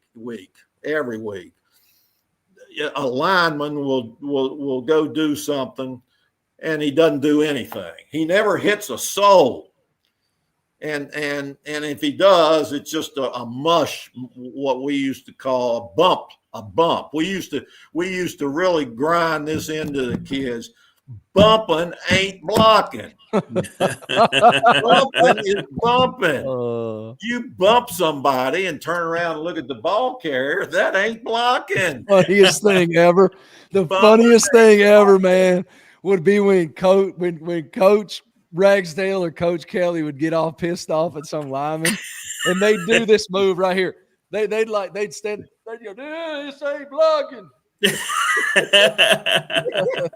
it ain't blocking, okay. But I'm seeing more and more now, and it's the best block that there is in football is a trap block.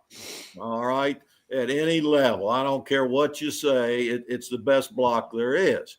And with us, we weren't that well. We had a couple of teams that were fairly big, up front. But for the most part, that 1980 team, we had one guy on our offensive line that weighed over 200 pounds. And that's it. And But they could move. They were tough. They could hit. They could block. And I would always tell them, in our offense, at the point of attack, we have got at least 3 people versus 2 of the opposition, because we're going to double team down on one defensive lineman, and then we're going to trap the next man over to the outside. That's 3 against 2. And I'd tell our linemen, hey, I don't care if you don't weigh but 150 pounds. And that guy down there that you're going to block with your buddy here is 250. Let's see. You're 150. Your buddy beside you is 150. I'm a math teacher. 150 plus 150 is 300. All right. And guess what? You got 4 legs, not just 2. All right. And that always got me too. I go to these clinics and they talk about, you got to get your hands on that guy. Get your hands on him. Well, guess what the strongest muscles in your body are, where they're located? They're located below your waist, okay? Your hips and your legs. That's why, they all do squats. But you can make your arms stronger, but your arms will never be as strong as your hips and legs. I don't care what you do. Any sport, golf, hitting a baseball. Them guys, they're strong in the hips and legs. Jack Nicklaus, look at pictures of him. He was big in the hips. He was. Okay. Still is. Try shooting a basketball sitting down. Sit down on the floor and see if you can hit a three-pointer. Because you can't use your legs. To shoot a basketball, you got to use your legs. It's not just your arm, your forearm, and your wrist. It's a whole body thing, starting with your legs. Okay? So I tell them, hey, you two ought to beat that guy down there, and we expect you to do it. And so I love it. All right, so on that topic, but I love this, man. It's like a time machine for me. It's great. Yeah. All right, so I got a couple things. All right. The first thing is, Coach was talking about that galvanizing the community, and how you're playing for something bigger than yourself, and that was very palpable for all of us. We all knew it.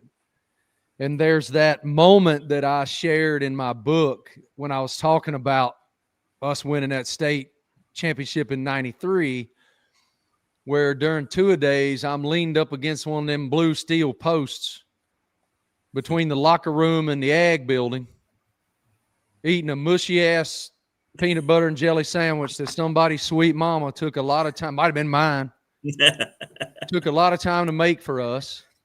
Might have been Miss Patty. I don't know. One of the mamas made those sandwiches for us, and it was between two-a-day practices, and I was leaned up against that post all by myself.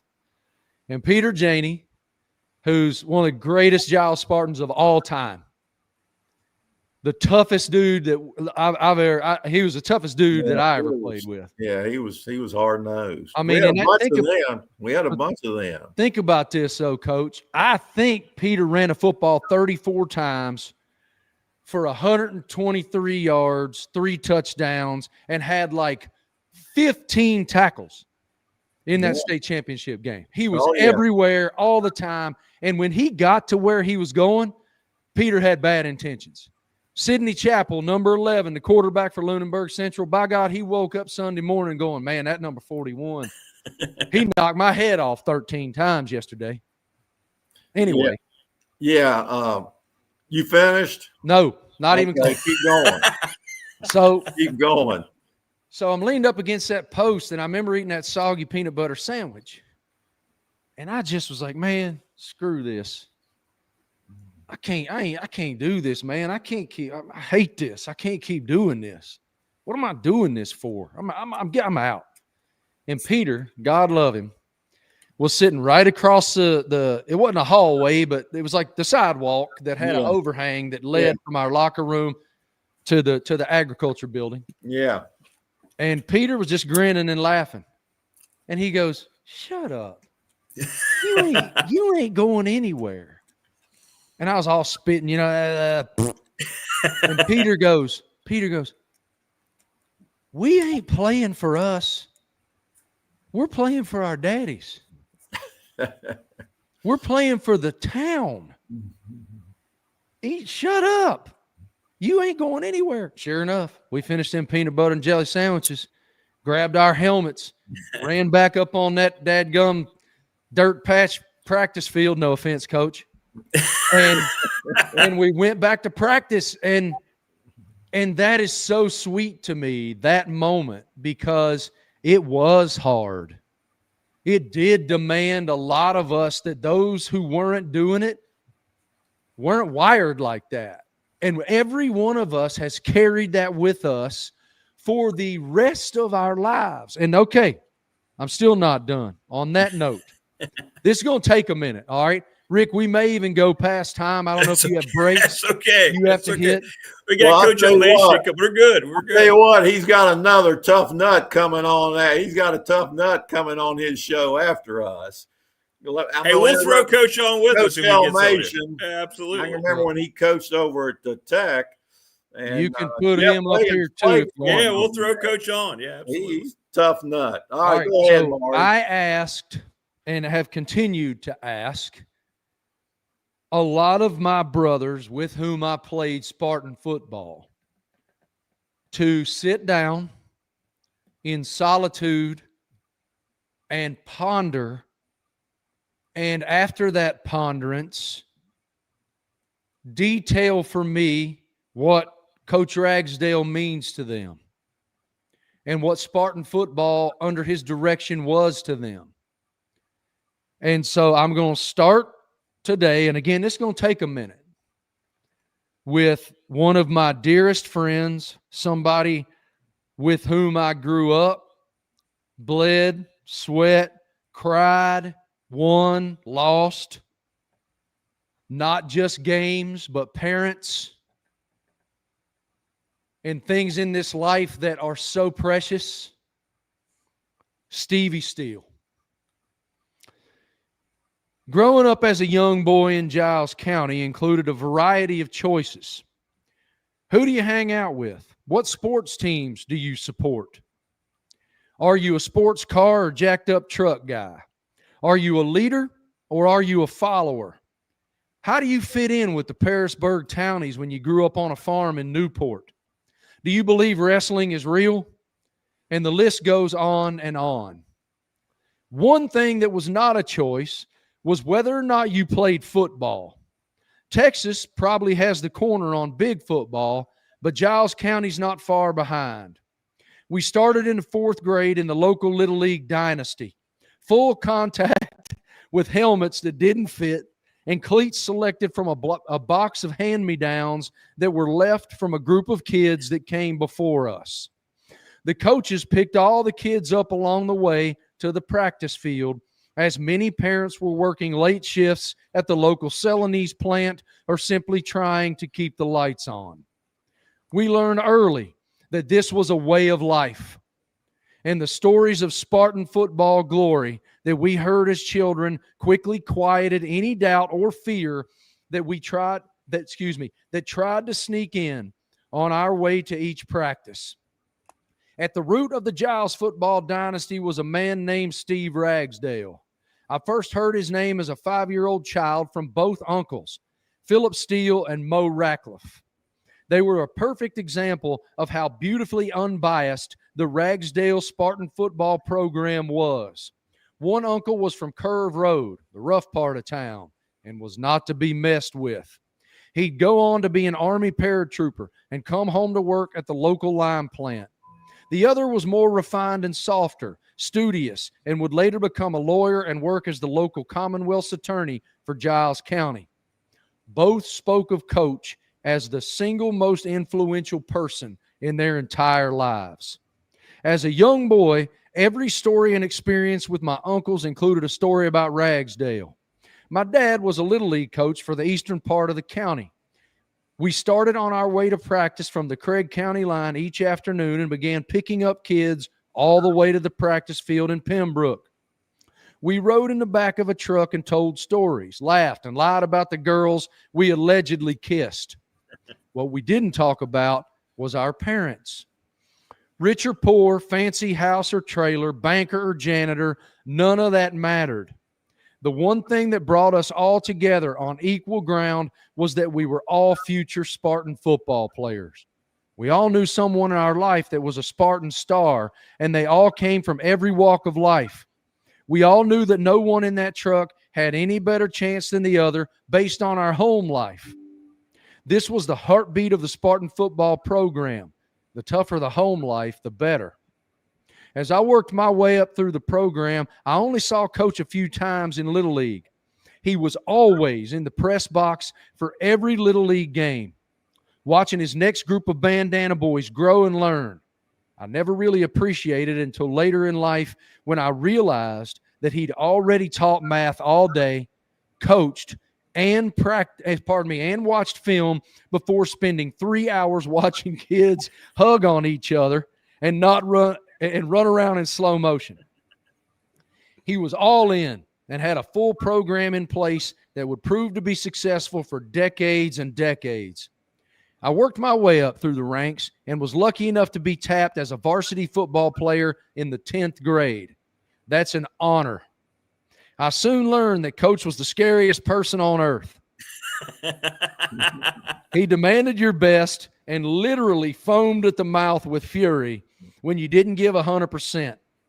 He never expected more than you could give, but he always knew when you were not giving all. Every kid had a different skill level, but effort was his gauge. I played in the secondary as a 10th grader. All of the other players were tight, and I was a new kid on the block. We had real two-a-days back then, which included a 3-hour practice in the morning and a 3-hour practice in the afternoon. We got 2 hours for lunch, and I had to beg for a ride to Dairy Queen, and that was successful only every other day. We got a water break before and after each practice and once in the middle. You knew you had to fill up at each water break, which resulted in a distended stomach full of water sloshing around as you ran back to that asphalt practice field. No offense, Coach. It was asphalt. That asphalt practice field, half of us puked up the water before we ever made it back. It was always the same players. Coach orchestrated a practice that was equal to the training that Navy SEALs endure. He pushed us to the brink of exhaustion and then pushed us a bit further, knowing that at some point we would need the grit that he was developing. As I developed into a young man, Coach was developing the core that would carry me through many trials and tribulations in this life. The following are things that molded me into the person that I am today. At the end of each practice, Coach always had us kneel in the practice asphalt end zone. I love that he keeps calling it asphalt. And he would talk to us like men. He always told us to keep our noses clean, stay away from things that would get us hurt, and to eat good food. I remember him telling us that his mother was getting older and had just had a hip replacement. He told us that life would not always be easy and that we'd lose people we love and that would be okay. I've never forgotten that, and he was right. Coach was the best math teacher I ever had. He taught in a way all the kids could learn and never left anyone behind as long as you were giving your all. I'm a civil engineer today because of him, and I've been able to raise and support my family because of what he taught me in the classroom and on the field. We only lost to Naras once in my career. It was at Naras, and as we were leaving on the bus, he told us, never forget the way this feels, that we had the feeling we had at that moment, and to use that to make sure that, by God, we never felt it again. We didn't lose again to them for 10 years. Might want to fact check that, Martin, but I'm pretty sure it was a long, long time. A couple more things here. My father thought Coach should have been playing me in a different position. He came in the locker room and walked into Coach's office before practice one day. I knew I was getting ready to get kicked off the team or run laps until I died. Coach told my father to get out of his office and stay out of his business. I had never heard anyone talk about him that way, that being Mr. Steele. Coach never treated me any differently or said a word about it, ever. Let me see. There's all kinds of stuff here, but I want to find the one. Coach was the hardest working person I have ever known. He taught by example and poured everything he had into the program. His wife and daughters graciously shared him with us. His wife was and is a very attractive lady. I have to tread lightly on this story, but it's a damn good one. During one of our few water breaks, we were all loading up the stomachs with water, and the track is in plain view from the watering hole. We noticed a good-looking female walking on the track and began whistling and carrying on at this young hottie. She turned around and waved with a real big smile. It was Coach's wife. We all knew that was our last day on earth. We never heard anything about it. A couple years ago, my Uncle Mo lost his fight with addiction and took his own life. Coach came to the funeral service and was inconsolable. He told me that all of us would always be his children. He was and is the father that many of us never had or that most of us needed. That strength that we needed, the teacher of math and of life, the consistency and love that many of us longed for. And finally, in the end, we learned a valuable life lesson from Coach. Monday through Thursday, we beat the absolute hell out of each other on the field, double teaming and crushing each other.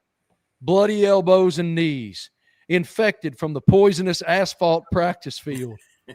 We had concussions, broken fingers, and a lot of tears. When Friday night lights came on, the other teams that had been prancing around in shorts never knew what hit them. We were tuned up, mean, and ready to destroy. We put in the work, and the rest took care of itself. We are the Spartan men. Wow. Wow. That's great. Awesome. That's great. Let me just say that makes me feel, you don't know how that makes me feel. But I looked, Marty, I looked at all you guys as it said, you know, I've got a wife and two daughters, two wonderful daughters, and a wonderful wife. She's fantastic. And twice as good looking as I am. Of course, Marty from what? I could tell you, I fact checked that. That's an accurate statement. That report is accurate. But I always looked at you guys that played football. You were in a separate category from me. You know, I loved you, really. I mean, love. I don't use the word like. I liked you, but I loved you. And not only that, but I respected you. And at the time, you didn't know that. But hearing something like what Stevie wrote, and well, Stevie is a great example. You know, he practically had his knee refigured. I forget what happened to it. Tore his ACL early on, but he had, you know, he could have easily dropped by the wayside. He was a really, really good player for us. But no, he wanted to be out there and be part of it. And that's what you got to build. You got to build that type of environment. And so I'll close with that. Yeah, there was no, for us, there was no other answer. For us, Spartan football was part of the thread that held the Giles County fabric together. It was the hem on the Giles County fabric. And for all of us, it wasn't just a rite of passage. It was an expectation. And it was an honor beyond words to be one of those kids, I use that word kids, who made it through your program. And to Stevie's point, all of us had stuff. All of us had things going on in our personal lives at home. We all had different home lives. All of us had different levels of means. But no matter what divided us away from football, no matter what socio-political lines that was, no matter what our religions were, no matter what race we were, no matter what our income was under our roofs that our mom and daddies were killing themselves to keep the lights on, whether they worked in Pulaski or Virginia Tech or in Celanese. When we walked between those lines, we were all the same. And the only thing that mattered was doing your job to the best of your ability, the way you were taught by Steve Ragsdale and Rusty Kelly and Jeff Williams and Ricky Lee and Jack Ellison and everybody that we played for, because we were playing for all them people like Arnold Tickle and Leo Smith and all them train horns and all them cowbells and all them bandanas. And it was everything, man. Well, thank you. You are a father figure to us. Were then, are now, and every one of us still wants to make you proud every day. And I'll never forget, man, how it felt when we got when that You know, I'm so sorry, Coach. We're taking up so much of your time. Oh, you're fine. And I promise I'll shut up after this. But I remember distinctly state championship game. Coach was talking earlier about sportsmanship and how that was drilled into our heads all day, every day. We're going to win, and we're going to hit them in the face, but we're going to win with class. We're going to be classy men and respectful and respected men. And I'll never forget, Lunenburg Central had this running back who was fast as lightning, Michael Hurt. He wore number 5, and he went 80 to the house on the 3rd play of the game. Well, way late in the game, they ran this wheel. We'd gotten up on them, and they had to start thinking about passing the ball a little bit, and they'd run this wheel route. And that Michael Hurt came out the backside of the formation and ran right down the backside in my 3rd, really my half, because we were cheating up so much with the offside of our defensive backfield. And that quarterback threw it, and I just happened to get a finger on it, and it was an incomplete pass. And I helped that number 5 up off the field. I helped him up off the ground and hit him in the helmet, smacked him on the ass. Good effort. And I got back to our huddle, and Byron Sargent, who was a certified lunatic and still is, one of our defensive tackles that was, crazier than a bleep house rat, was cussing me out, like cussing me in a way I'd never been dog cussed in my life for helping him up off the field. Because we were on the precipice of delivering a state championship, and we don't like them right now. We're not nice to them right now. And that was such a funny juxtaposition for me between, all right, maybe screw sportsmanship right now. I don't know, but anyway, the life lessons you gave us, Coach, are everlasting for all of us. And Stevie said it so beautifully, and we're also full of gratitude for you forever. Thank you. Well, Marty, you don't know how much I appreciate that. And as I said, I've got a special place in my heart for all you young men, at that time boys, who played for us. And I never use the phrase play for me. I don't like that phrase, because you weren't playing for me. You were playing for yourself and because you wanted to play football. And and one other thing is, I always felt like, and I talked about this once before on this show, that any athletics in high school and public school need to have some kind of benefit beyond high school. There's got to be some kind of teaching benefit to have sports in public school. Otherwise, they shouldn't have them. Okay. But I think that message you read from Stevie, backs that up. I think sports are important and good. So I'm going to shut up and let a real expert, Coach Elmassian, talk. All right. And Coach, I want to say this to you. I used to come over and watch y'all practice when you were the secondary coach over there. And I always had a lot of great respect for you all, and particularly you. I think you're kind of old school, off the old school tradition. So I always had a lot of respect for you. And Jeff Williams, Jeff was when I retired, Jeff took over for me, and he walked on over there and was coaching. Yes, he did. And I know he thinks a lot of you too. So I'm gonna shut up and let the expert. Don't let these guys go. Can you hear me, Rick? Yeah, we got you loud and clear, Coach. Yeah, great. Welcome, man. Don't leave it, Marty. Marty, I can appreciate everything you went through. I played for Hank Norton at Ferrum Junior College. So I know Coach Ragsdale and Hank, they came out of the same mold. We couldn't wait for the games. The practices were so hard. They were. The games were just too much fun. But it's the beauty. It's the beauty of the game, Coach. Don't make no mistake about it. When our warm-ups were bull in the ring and arm circles. That's how Well, at the end of every practice we ever have, Coach would go, all right, we're going to line up one-on-ones. One-on-ones. And I hated one-on-ones. We had to line up in a three-point stance and just knock the crap out of each other for like 45 straight minutes.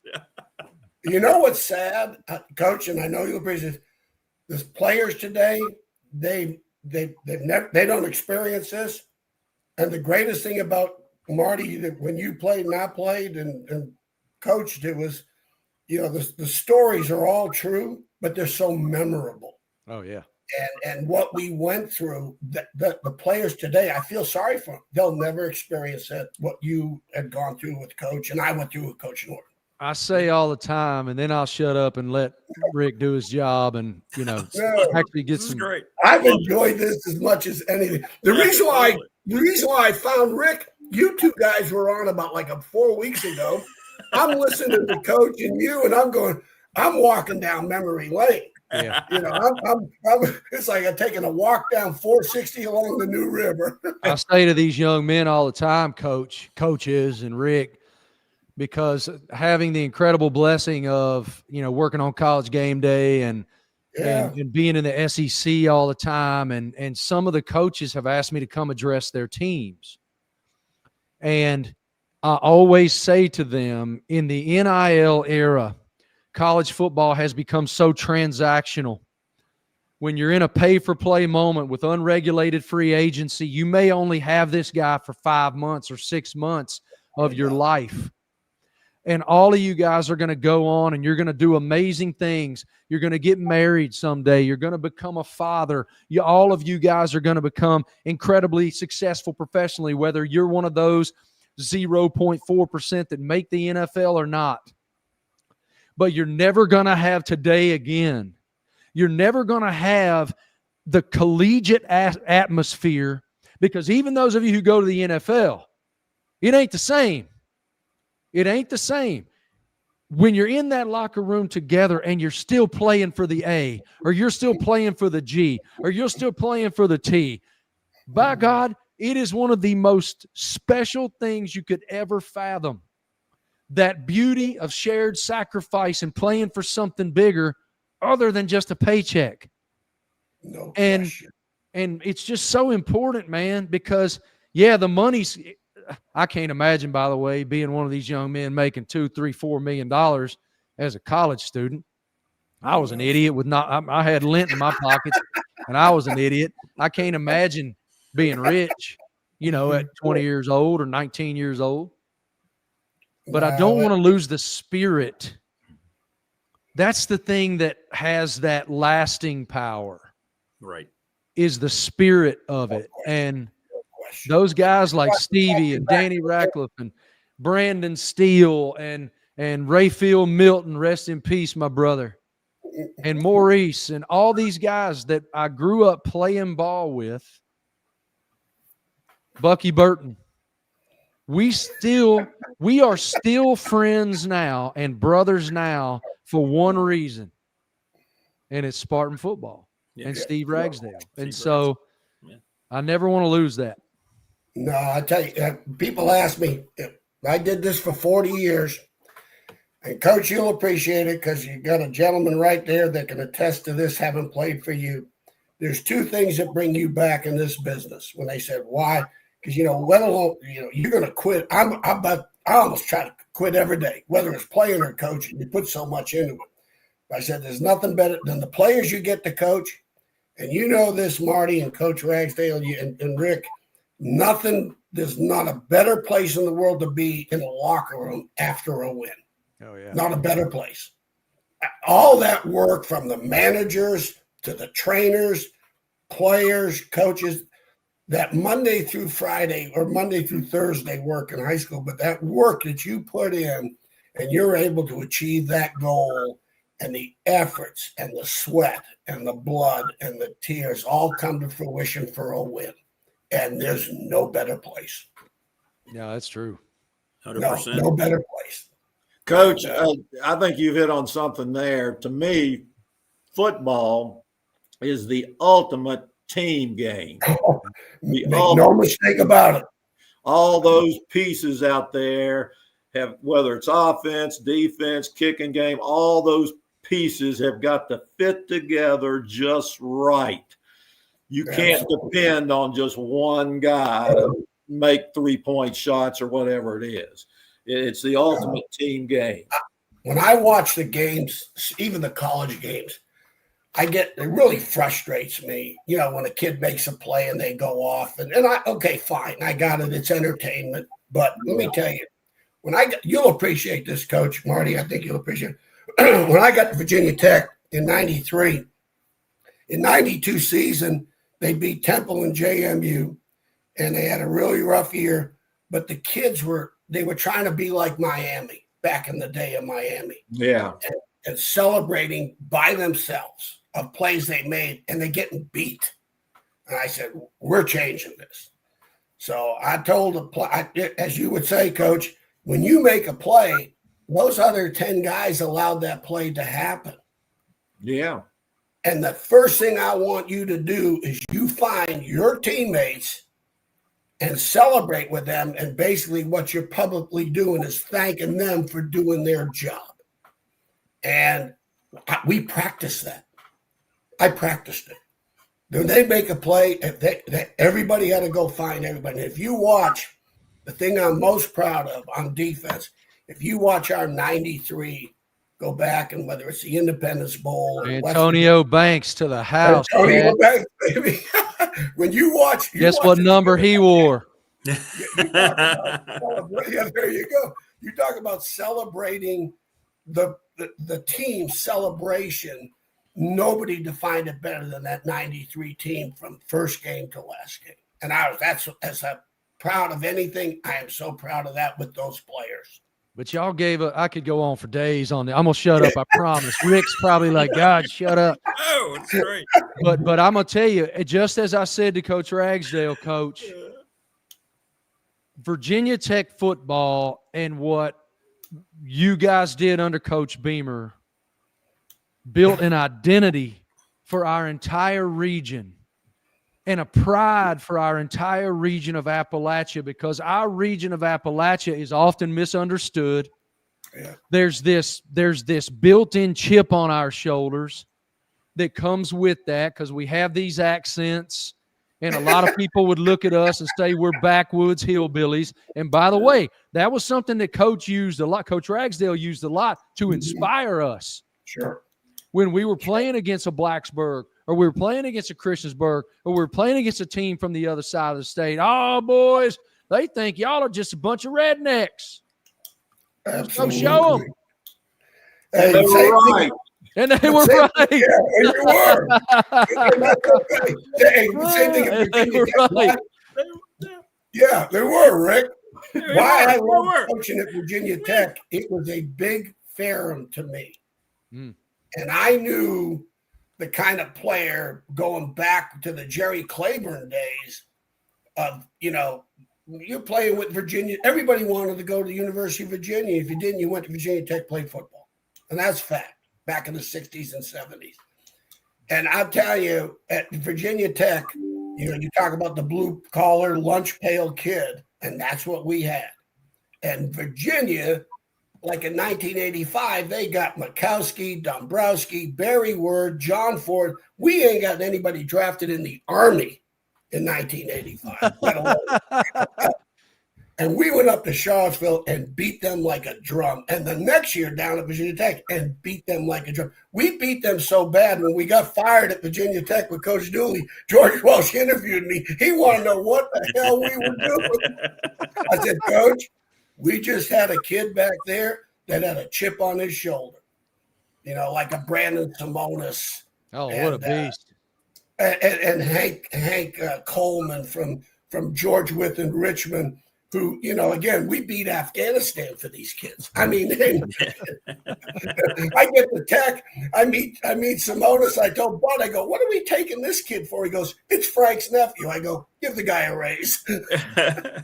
Hey, Coach Elmassian, you wanted to say something to Marty about Ryan McGee, right? Real quick. Would you do me a big favor? I really appreciate this.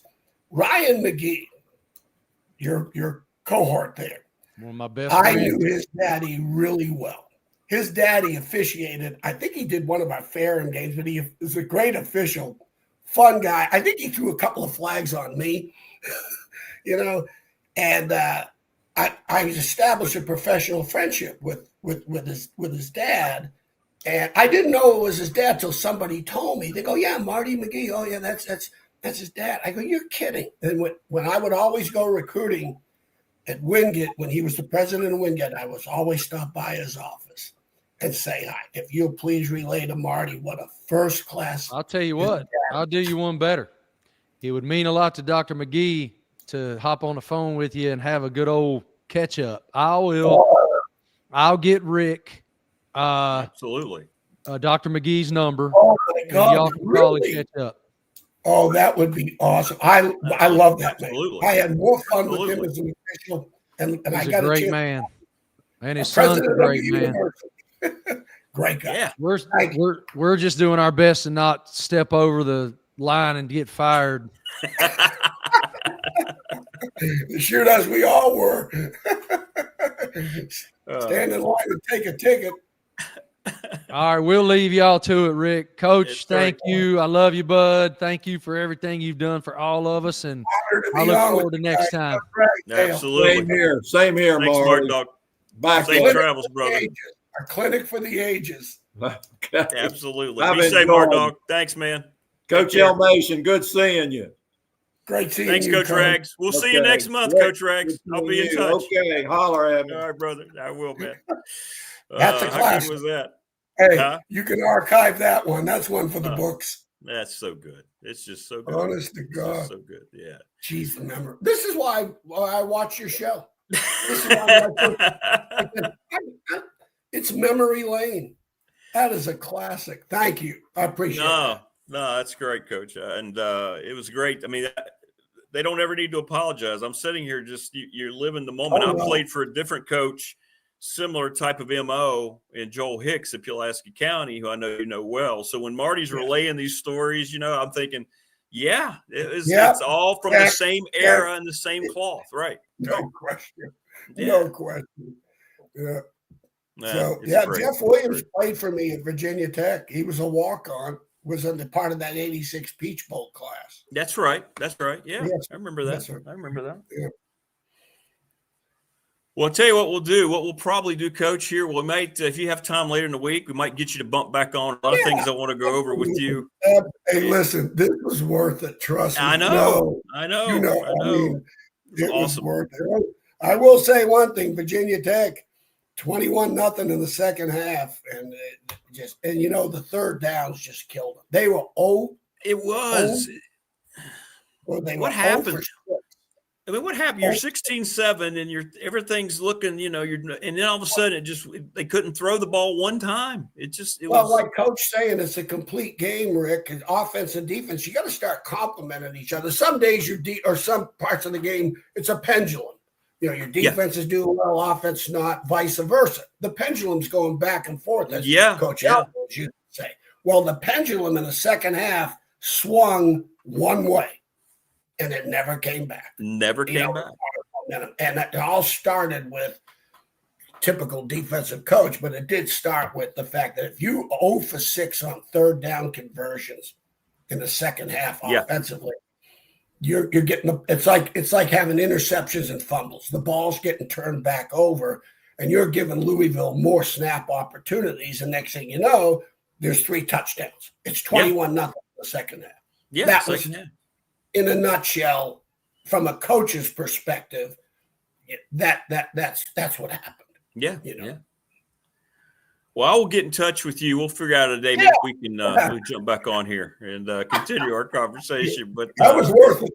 It was worth it. It was worth it. And I'm glad you got to and we'll get that number to you. I know Marty will follow up. We'll get Dr. McGee's number to you. Oh my God, that'd be a wonderful, because he will. Wonderful. Marty will. Yeah, there's no question. Marty will get that to you. But well, thank you, Rick. You have a great day, and I know I appreciate everything. I will. Yeah, we'll talk to you. We'll talk to you later in the week, Coach. Yeah, cool. Sounds like a plan. All right, thanks, brother. Phil Elmassian, great stuff here today. Thanks to Jermaine Ferrell. I mean, Coach Rags and Marty. It speaks for itself. You just get lost in the conversation. Same thing for Coach Elmo, and we'll get Coach Elmo back on. A lot of things I want to go over. We may have some coaching updates here very, very soon. Thanks to everybody who watched us. Please always go and subscribe to the channel. It's free. Like and share. Helps us out a whole lot. And we'll be back tomorrow at 8. Everybody enjoy the rest of your day. That had to make you feel better about your day, right? Thanks to Marty, Rags, Coach Elmo, and Jermaine. We'll see you tomorrow on the Tuesday edition, everybody. College basketball, RU tonight, Tech tonight. There's a game going on right now. Queens is playing Winthrop. It's the marathon that started this morning. Carries through all night long past midnight. College sports. Wow, it's all kind of coming together. We'll see you tomorrow, everybody.